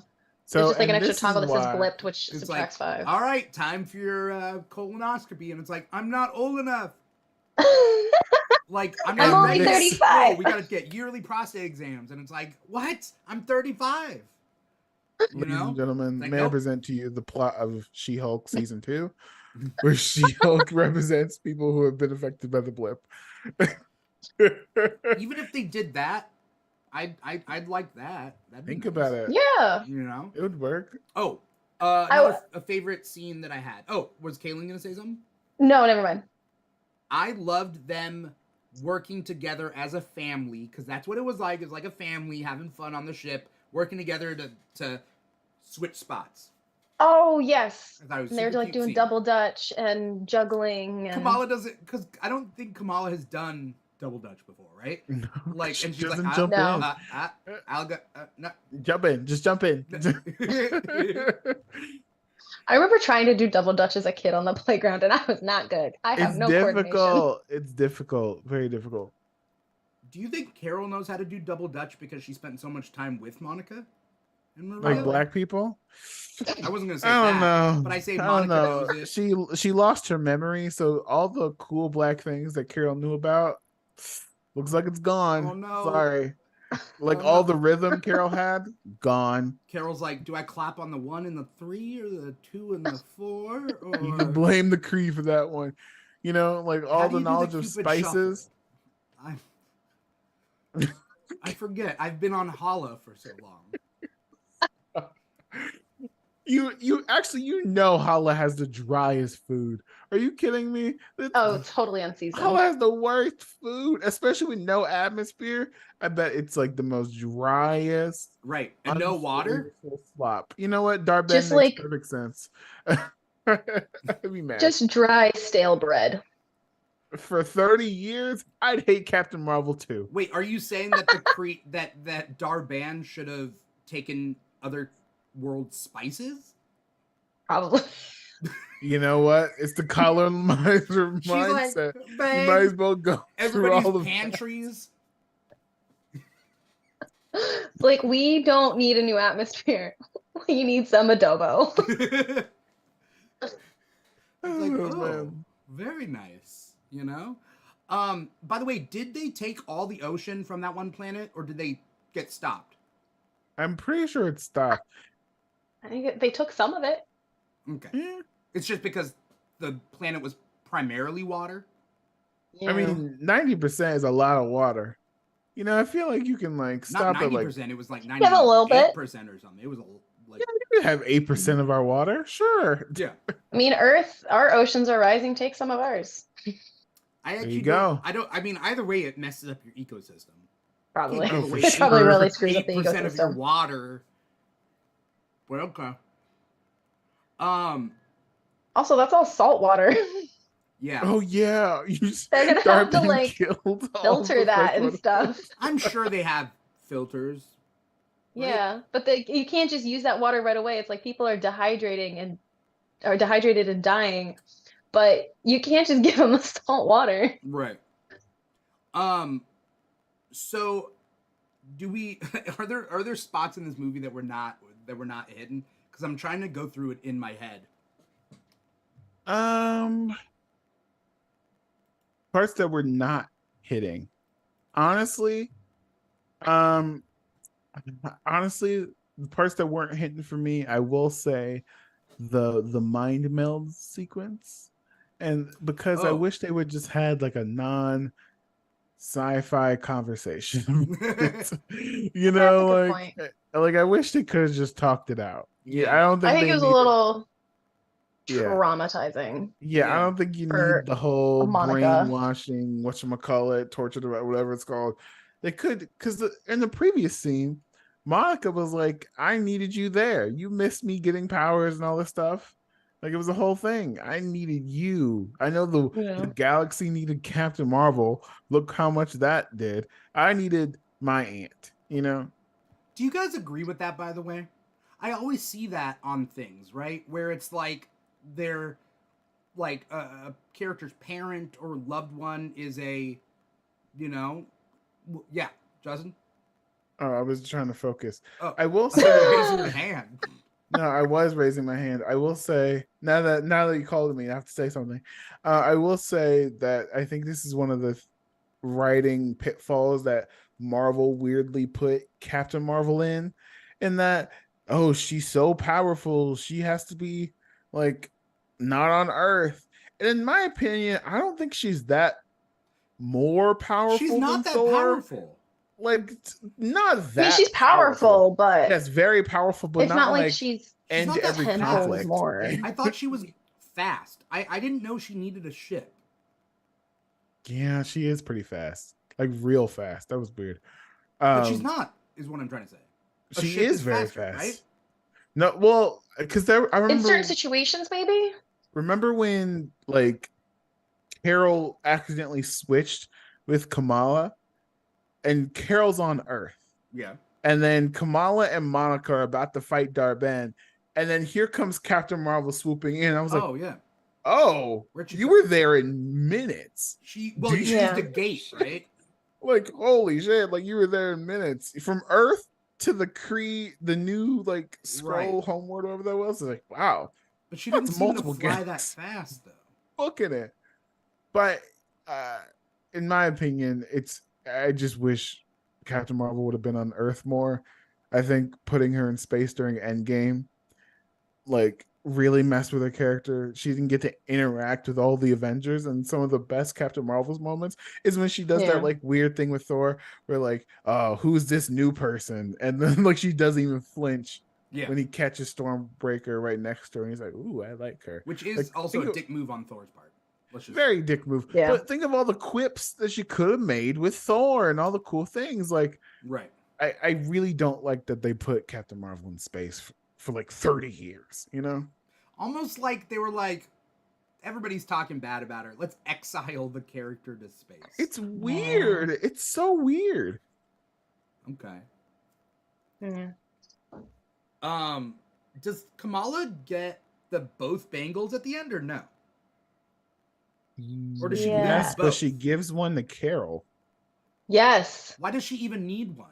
Why does Kamala need a bangle anymore? Why does Kamala have different powers?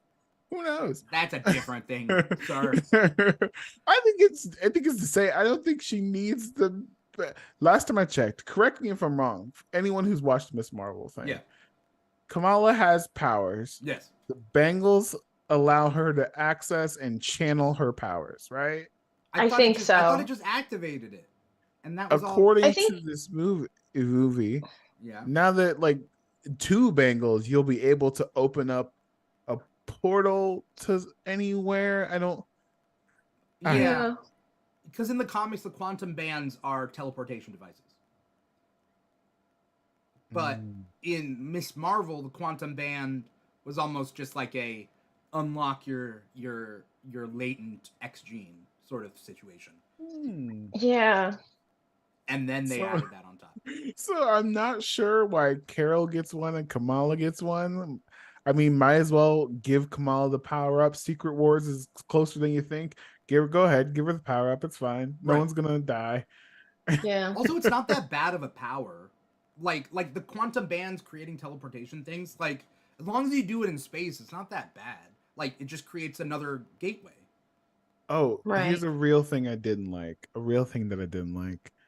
The ending where Monica uses her powers to close the hole. Yeah. But on the other side, where she could get trapped, when Kamala Khan has the power to make leg constructs that could just plug the hole. You can't plug the hole. You have to. You can plug the hole. You're having to stitch the hole together. Right? I feel. Didn't you have to those things aren't just permanent. I feel like that would be a lot of power exertion. Like she would have to maintain the hole. Maintain, or at least a brief solution, so Monica doesn't get trapped on the other side of a different reality. But listen, Justin, that would have defeated the purpose of where they were going. All right. Why did Monica with have the plot? To, let's talk about why did she have to get trapped so they could have the after credit scene? Why'd they have to kill a black person? Why did they have to send the only black person in this movie to a different reality? Huh? I know that there's the idea of that like, oh yeah, they killed Monica, but also they made Monica expendable by making this like mother-daughter thing with like Kamala and Carol, right? And then they almost like Monica didn't matter in this movie.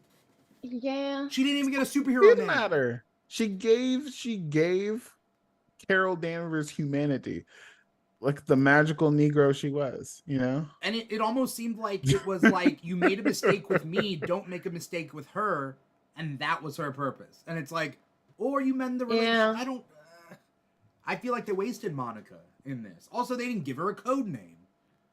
Yeah, she right. They gave her like 10, but like Light Spectrum. It was like the other Captain Marvel movies, Shazam. Like they never truly said the name. They just gave out a lot of possibilities. Oh, yeah, very weird. Yeah. Let's talk about that post-credit scene. I hated it. Wait, which one are you talking about? The Young Avengers one or the X-Men? I like that. That was good. And why that wasn't a post-credit scene? Why don't you that was in the movie. Blue people succeed, Dimithri? Go ahead. You already said I'm racist against green people. Dimithri just really doesn't like people made of colors from. I don't like color people. Is that what you're saying? The color wheel. No! He doesn't like people. He doesn't like color wheel color people. You know what? Someone clip that, and then we'll use it when we cancel Dimithri. Please clip don't. Clip it. I'm a big fan of X-Men. Yes. But that doesn't mean that I'm not going to accept an adaptation of X-Men. That's fine, right? You're gonna be mad about Frasier coming back, Dimithri? Really? There used to be a sort of shorthand when it came to crossovers in media, multiple universes in media, so on and so forth. And that was when a new actor gets a part, it's like a different universe, or it's a different timeline, or whatever. Or if it's the same actor, then like in a given universe, one actor can only play one role.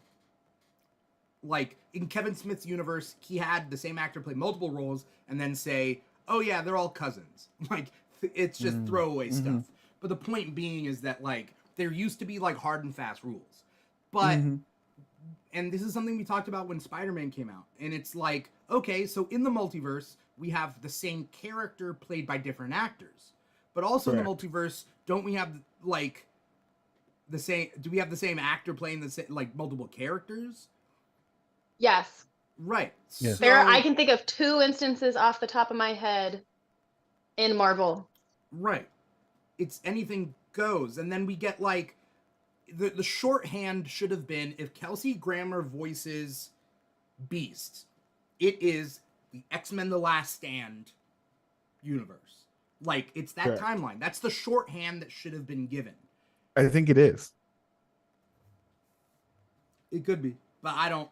I think they're, I don't think to a degree, taking the existing X-Men film universe. To a degree. Obviously, it's been a while. Not all actors might come back, and they might want to make some casting changes for the sake of casting changes. Yeah. But I think they're basically setting it up so that universe is canon now within the MCU. I don't necessarily know how I feel about it. I don't think they would. But I'm also the wrong person to ask because I'm not necessarily an X-Men person. I mean, I've seen the movies, but like I'm not an X-Men person. I'm not invested. So unless it's Taylor Swift, it's just getting confusing in general, right? But also, is it confusing? Okay, because like here's what I took from it. Yeah. So earlier in the movie, in the Marvels, the movie that we're talking about right now, Yes. Monica Rambeau or Maria Rambeau says, "I could never be Captain Marvel." Right? We see a different universe where she is Captain Marvel. Right? Different universe. Yes. So with a Charles Xavier, correct? You're talking about Multiverse Madness. Yes. Yes, Multiverse of Me. Yes. So that indicates that in this universe, where the universe that Monica Rambeau got flung into is not that universe, because she is not Captain Marvel. From what the costume says, she's binary. She is binary. Okay. Right? Binary's universe has its own X-Men that is separate but equal to the Multiverse of Madness X-Men, where everyone kind of died. Right. So and Patrick Stewart was in the Multiverse of Madness alternate universe. Kelsey Grammer is a CGI beast. So this is not Last Stand. This is not that. So, he's not the same beast.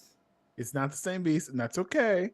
Because in Secret Wars and Deadpool 3 that is coming out next year, we are seeing an X-Men where Logan has the bright yellow suit. Which is fine.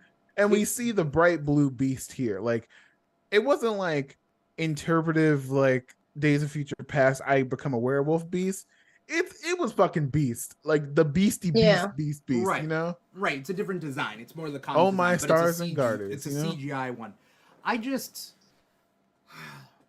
think it's lazy.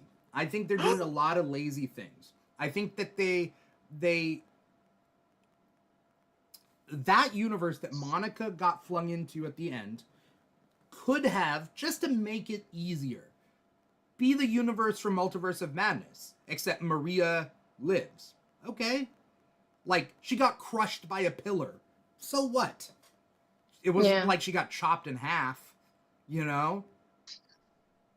Like, so what? And then Xavier's dead. That's a way more compelling universe. Is it? Because we don't get Charles Xavier. Where all the big heroes have died because of a multiversal invasion? I wonder what that universe would react to. How they would deal with things. That's so much better. And now Maria has been brought back from the dead or rehabilitated, maybe with a different power set, maybe not, I don't know. And now she has to lead the charge against multiversal threats. Monica's a multiversal threat. What's going on here? So much better. So I do have a very concerning thought. A very scary. Is it about my mental state? That's all the time. Yes. My concerning thought is, we all know the beloved Southern Belle Rogue, right? Right. The what? We love Rogue. We love Rogue. Yeah. And one of Rogue's most famous moments is when she steals Captain Marvel's powers. Okay. Right? Oh. Are we scared that instead, like, to keep Carol Danvers as powerful as she is, Rogue takes Binary's powers from another universe and just sucks her clean dry? Like, oh no. Ooh, bad choice of words. I'm so sorry. I will. We'll talk later about the double entendres. That'll be the after hours show. If Binary's gonna be there for like a quick second, like, is Lashana Lynch just doomed to always like die these horrific ways? You know, she dies cancer. I hadn't even thought about that. You're so right. I don't think so. They just keep killing off this one woman. This one woman, you know, I feel like she's gonna be set up. She's already died twice. I have hated from the get-go when people are like, how are the X-Men joining the Marvel Universe? I have hated from the get-go that they are from another universe brought in and folded in. It doesn't make any sense. Me too. It doesn't make any sense. It doesn't make sense to the thesis of X-Men, even. To the point where, why bring in X-Men if you're going to do that? That doesn't make any sense. But also, I feel like unfortunately there's no easy way to suddenly integrate them. There is. I feel like if they put them, they suddenly have the X-Men pop up within the existing universe, then, the big point of the X-Men is that they're not accepted by society. Yeah. But society is already well established in the MCU that society accepts superheroes. They love superheroes. Not everyone, but a lot of them do. I was talking about this with obviously they have a problem with the Skrulls, but for the most part, X-Men look human. Not all of them, but for the most part, they look human. I feel like if suddenly it was found out that there's this mutant gene and some people are mutants and developing powers, I don't know how much the MCU as established would discriminate against them. So ask President Ritson.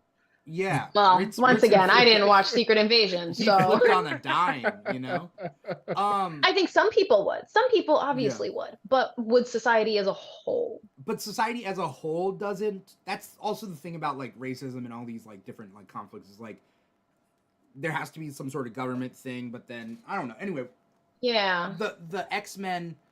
Somebody who I forget who I was talking to, but we were talking about X-Men, and someone's like, well, why are superheroes revered but X-Men hated in the universe? And it's not about the powers part. Sure, it is about the powers and responsibility and having someone being able to have checks and balances and not blowing up people in the streets. Sure, but the mutants have an extra thing, and this changes everything. The mutants have the fact that they will replace humans. Okay. That there is that's a huge part. The whole, we literally had in real life, the next they shall not step replace evolutionary.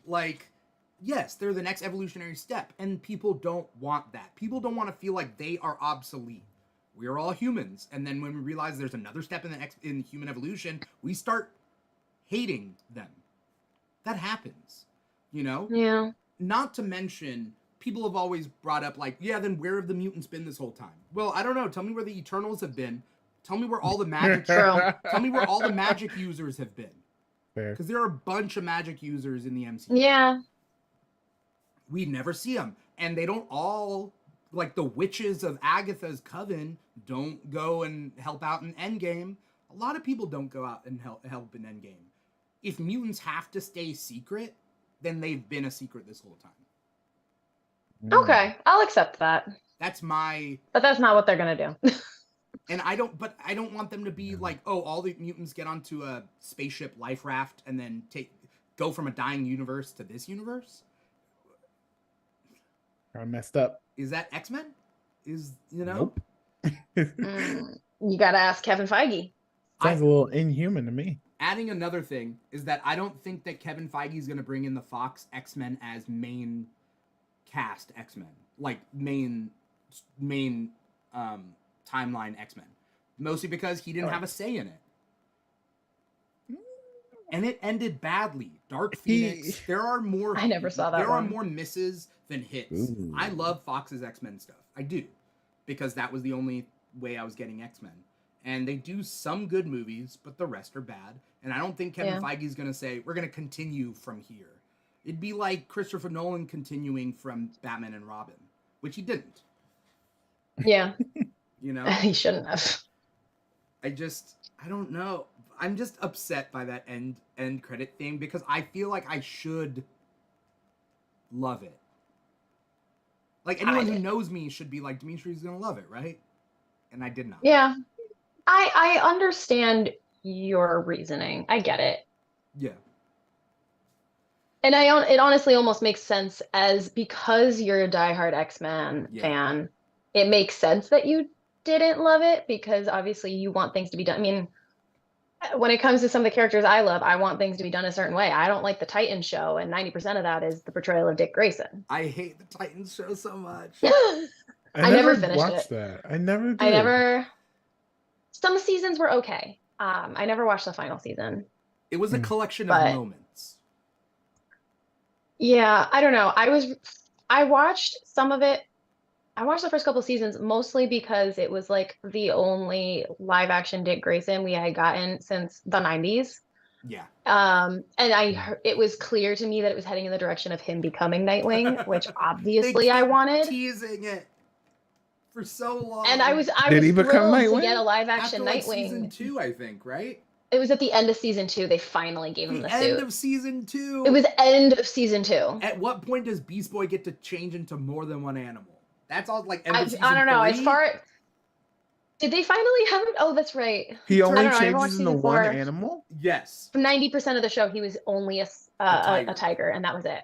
Why? Because I don't know. Access it. But then they budget. operated on it, like bad guys operated on his brain, and I thought, oh, he's gonna get the powers. Nope, even that didn't. No. Like, I think at one point he finally turned into like a bat, but that was he did turn into a bat to a swarm of bats, right? Yeah, he was like a flock of bats. I don't know.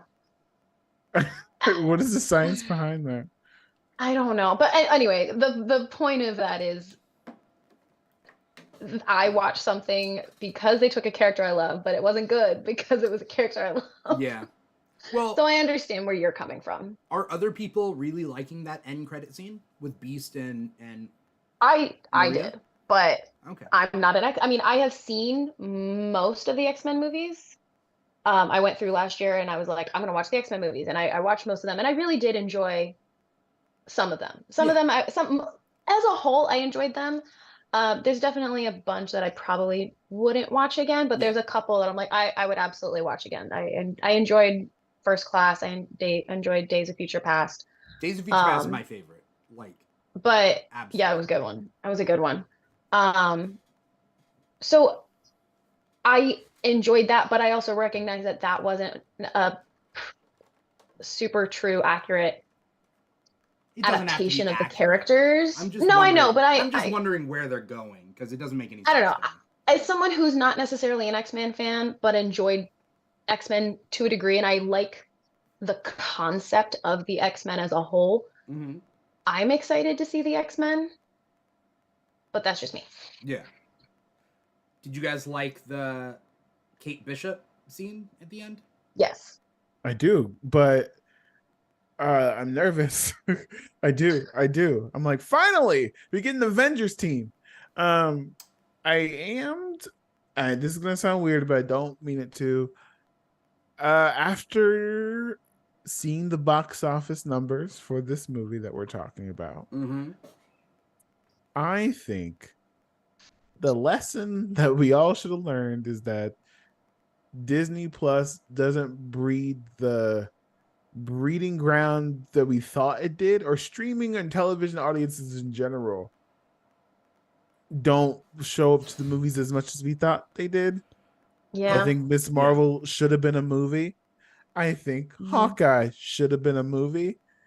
And I really hope, and it's probably not going to happen, that Young Avengers is a movie. I think this universe needs an Avengers. I would think that one would be, but who knows? Think about it though; it's 2 people from Disney Plus, and from what I'm hearing, if what I'm reading, it's like you have Kate Bishop, Kamala Khan.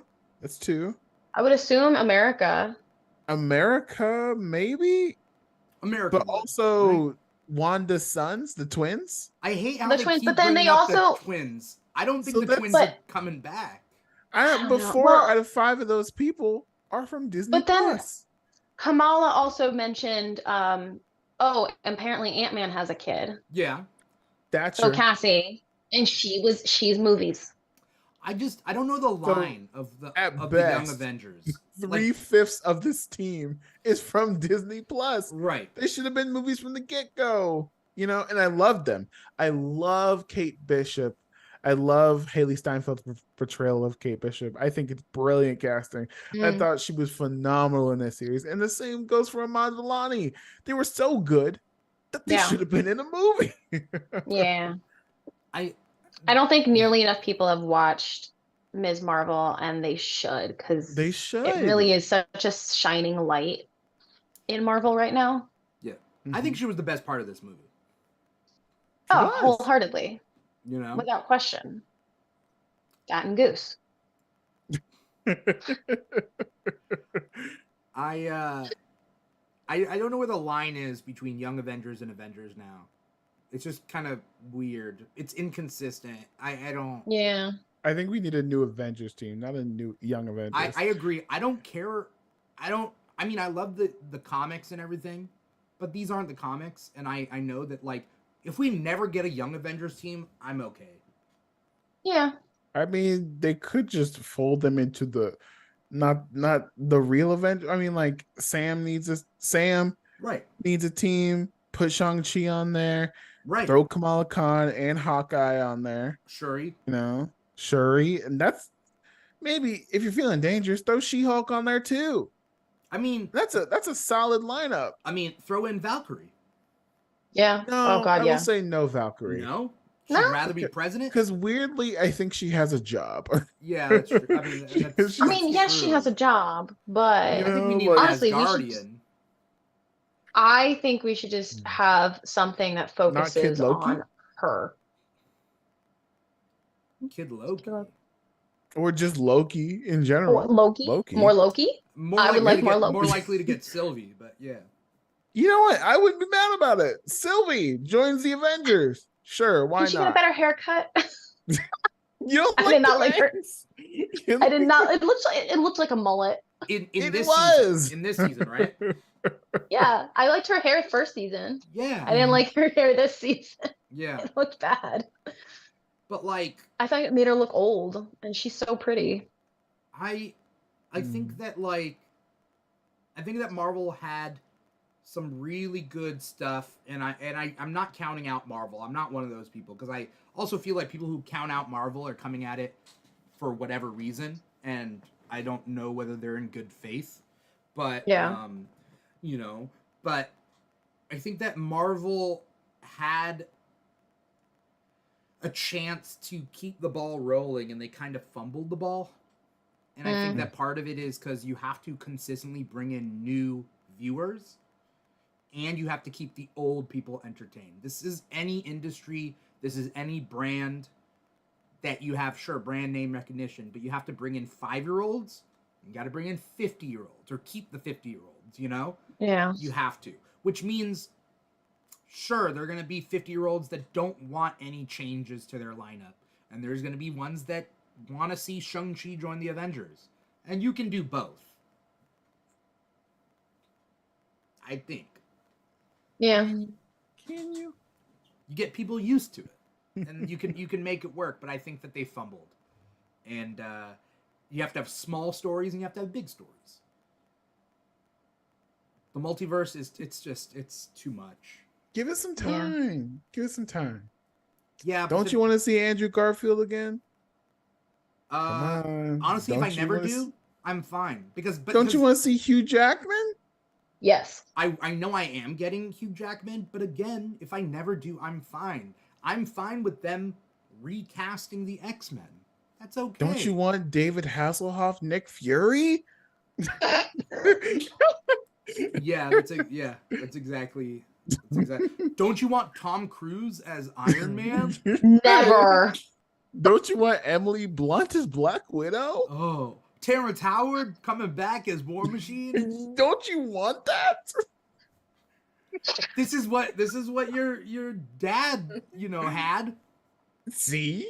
Don't you want Eric Bana to come back? Are you too good? Are you too, better than what your father had back in the day with his MCU? See?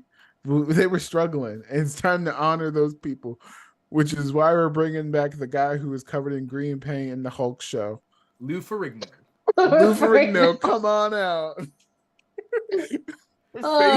Honestly, I feel like people would like that. That's what you want, right? We're bringing all the pieces together.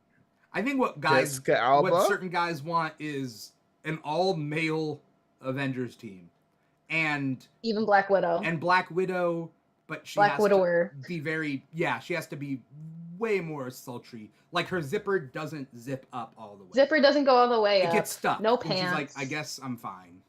I think we'll win no sports bra. Back. I think we'll win a lot of people back with Thunderbolts. I think we will. If it's not AI written, if it has proper writers, yeah. I mean, they have to now. They have to now, which is a good thing. So I foresee absolutely. some good stuff, but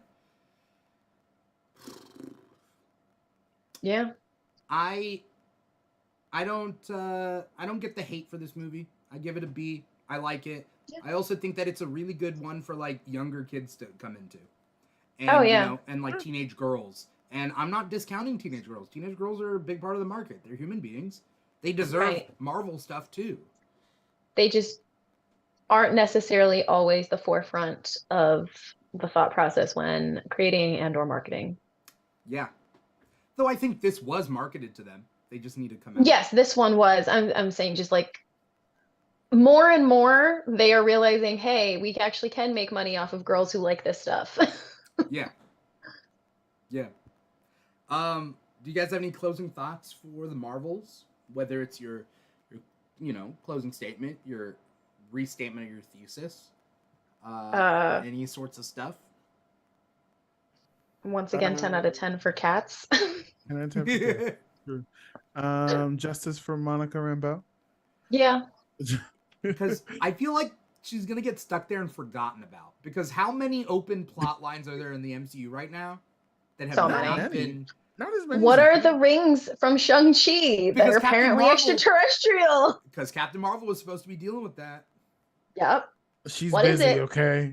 Obviously, she got married. It was a whole thing.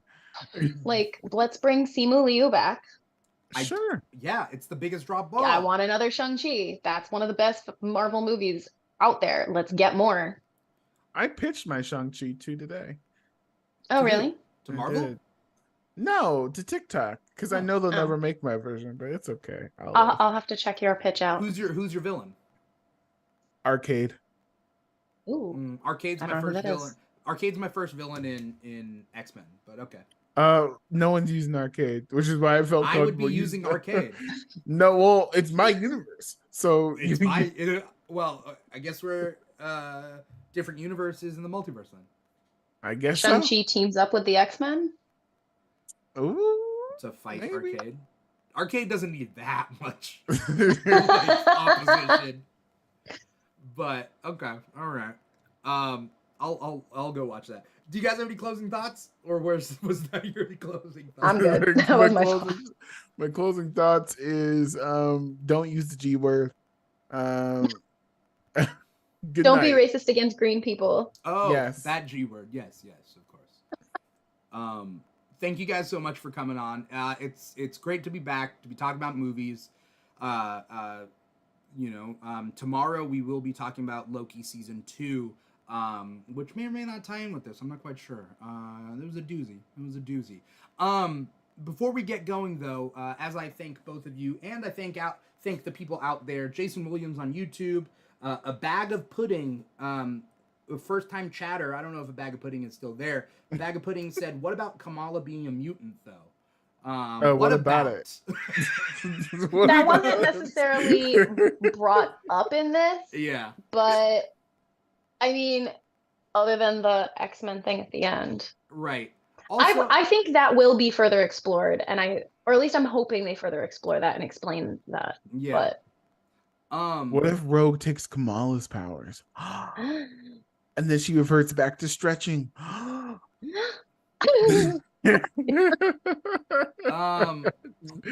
Don't think too hard. Just don't think too hard. I wanted to see the Shi'ar Empire, or at least have a mention to it. I think the Shi'ar Empire. Bird people. It's not about the bird people as much as it is, and they are super cool. It's about the Imperial Guard. Have you guys know them? Nope. Oh, okay. So the Shi'ar Empire. Gladiator? I'm really good at pretending. So the Shi'ar Empire took over a big part of the galaxy. They're one of the 3 main empires. So the Shi'ar Empire is one of the biggest ones. And from each of their worlds, they have people enlist into their superhuman army. So they have a whole, like, elite squadron of different alien races that have different powers as their, like, personal Imperial Guard. Oh, okay. Yeah. Super cool. I like it. Anyway, that's what I wish was in this movie. But it is what it is. Thank you to Bag of Pudding. Thank you to Darth Choco out there for hopping in. I saw that Drew was here. If I saw that correctly, Drew Deficit was also out there. He didn't say anything, but I saw him. I'm calling him out. Before we get going, Cailin, where can we find you? What do you got coming up? Anything you want to plug? You can find me on Instagram and TikTok, Comics by Cailin. I don't necessarily have anything specific coming up other than I did buy my C2E2 tickets the other day. Ooh. So are I we will be all at going to C2E2, but that's in like, Are we all 6 all months. going to C2E2? We better be. Dimithri, you got a plan with me. We got to find a place. Am I gonna see you? Yeah, I still have to find a See place. you, me, too? What? I don't know know. what you do. I'm having a stroke. No, we need to work on we need to lock Yeah. down a hotel, me and Dimithri. Yeah. We will. Or Airbnb. We'll Yeah. see. But Gonna paint the yeah, so town red. I don't have anything specific coming up. I'm kind of taking a break from making some cosplays right now after the insane con crunch that was this summer in prep for New York Comic Con. That was a mistake having 4 brand new cosplays, even though it paid off. I kind of just have more of like long-term goals of working on my crafting skills, learning sewing more. I've got some long-term cosplays I want to make, but I don't have them necessarily. I'm not like, oh, I want to have this done by this con. It's when it's done, it's done. So kind of just working on my skills is the plan for now. I look forward to what you're just making content. Yeah, and just making content with my current stuff. I've got a bunch of Nightwing and Midnight Spider lined up in my drafts. So. All right. Looking forward to it. Yeah. Justin, where can we find you? What do you got coming up? You can find me wherever toys are sold on TikTok, Twitter, and on Instagram at Freddy's Roommate. If you like reality TV, I host a podcast with Deja Talks TV called Decoding Reality. We talk about the Golden Bachelor right now. But if you like me talking about movies and television and all the stuff that's happening on the screen, go listen to Screen Studies. It's a podcast with me and Deja where we talk about movies and television. And yeah, see you guys at C2E2. Yeah, that'll probably be the next one. Yeah, that we're all possibly all go wrong. There. Yeah, I think that's the next one we'll all be at together. Okay. If the next con I'm going to at all. You better be. Now I have to go. Thank you to everybody out there. Thank you to you two so much for coming on. If you guys are watching us live on twitch.tv/The Keeg Show or youtube.com/The Keeg Show, thank you guys so much for watching us live. But if you're watching us or listening to us after the fact, that's wherever you get your podcasts. Apple Podcasts, Google Play, SoundCloud, Spotify, iHeartRadio. We are there. If you're on social media, TikTok and Instagram are our 2 biggest ones at The Keeg Show. But we're also on, Threads and TikTok. Oh, I already mentioned TikTok. Facebook, Twitter, X, whatever you want to call it. We're everywhere at The Keeg Show or /The Keeg Show. And patreon.com/The Keeg Show if you want to give back to The Keeg. Other than that, we have a couple of shows coming out. We have our normal Thursday comic talk. We're talking about new comic book releases for that week. That's every Thursday night, 5 p.m. Eastern, or 5 p.m. Pacific, 8 p.m. Eastern. This was the Keeg Talks. We do this every weekend, but we're probably going to be doing even more than one a weekend, so we can, catch up with stuff. We're going to do the Keeg Talks Loki Season 2 tomorrow, Monday, November 13th at 6 o'clock p.m. Pacific time, 9 p.m. Eastern. So either way, find us on Instagram and TikTok and stay tuned with our schedule through that. That's pretty much it. Thank you guys so much for watching. Once again, I am your host, Dimithri Perera, and this has been the Keeg Talks, The Marvels. Take care, everybody. Bye-bye.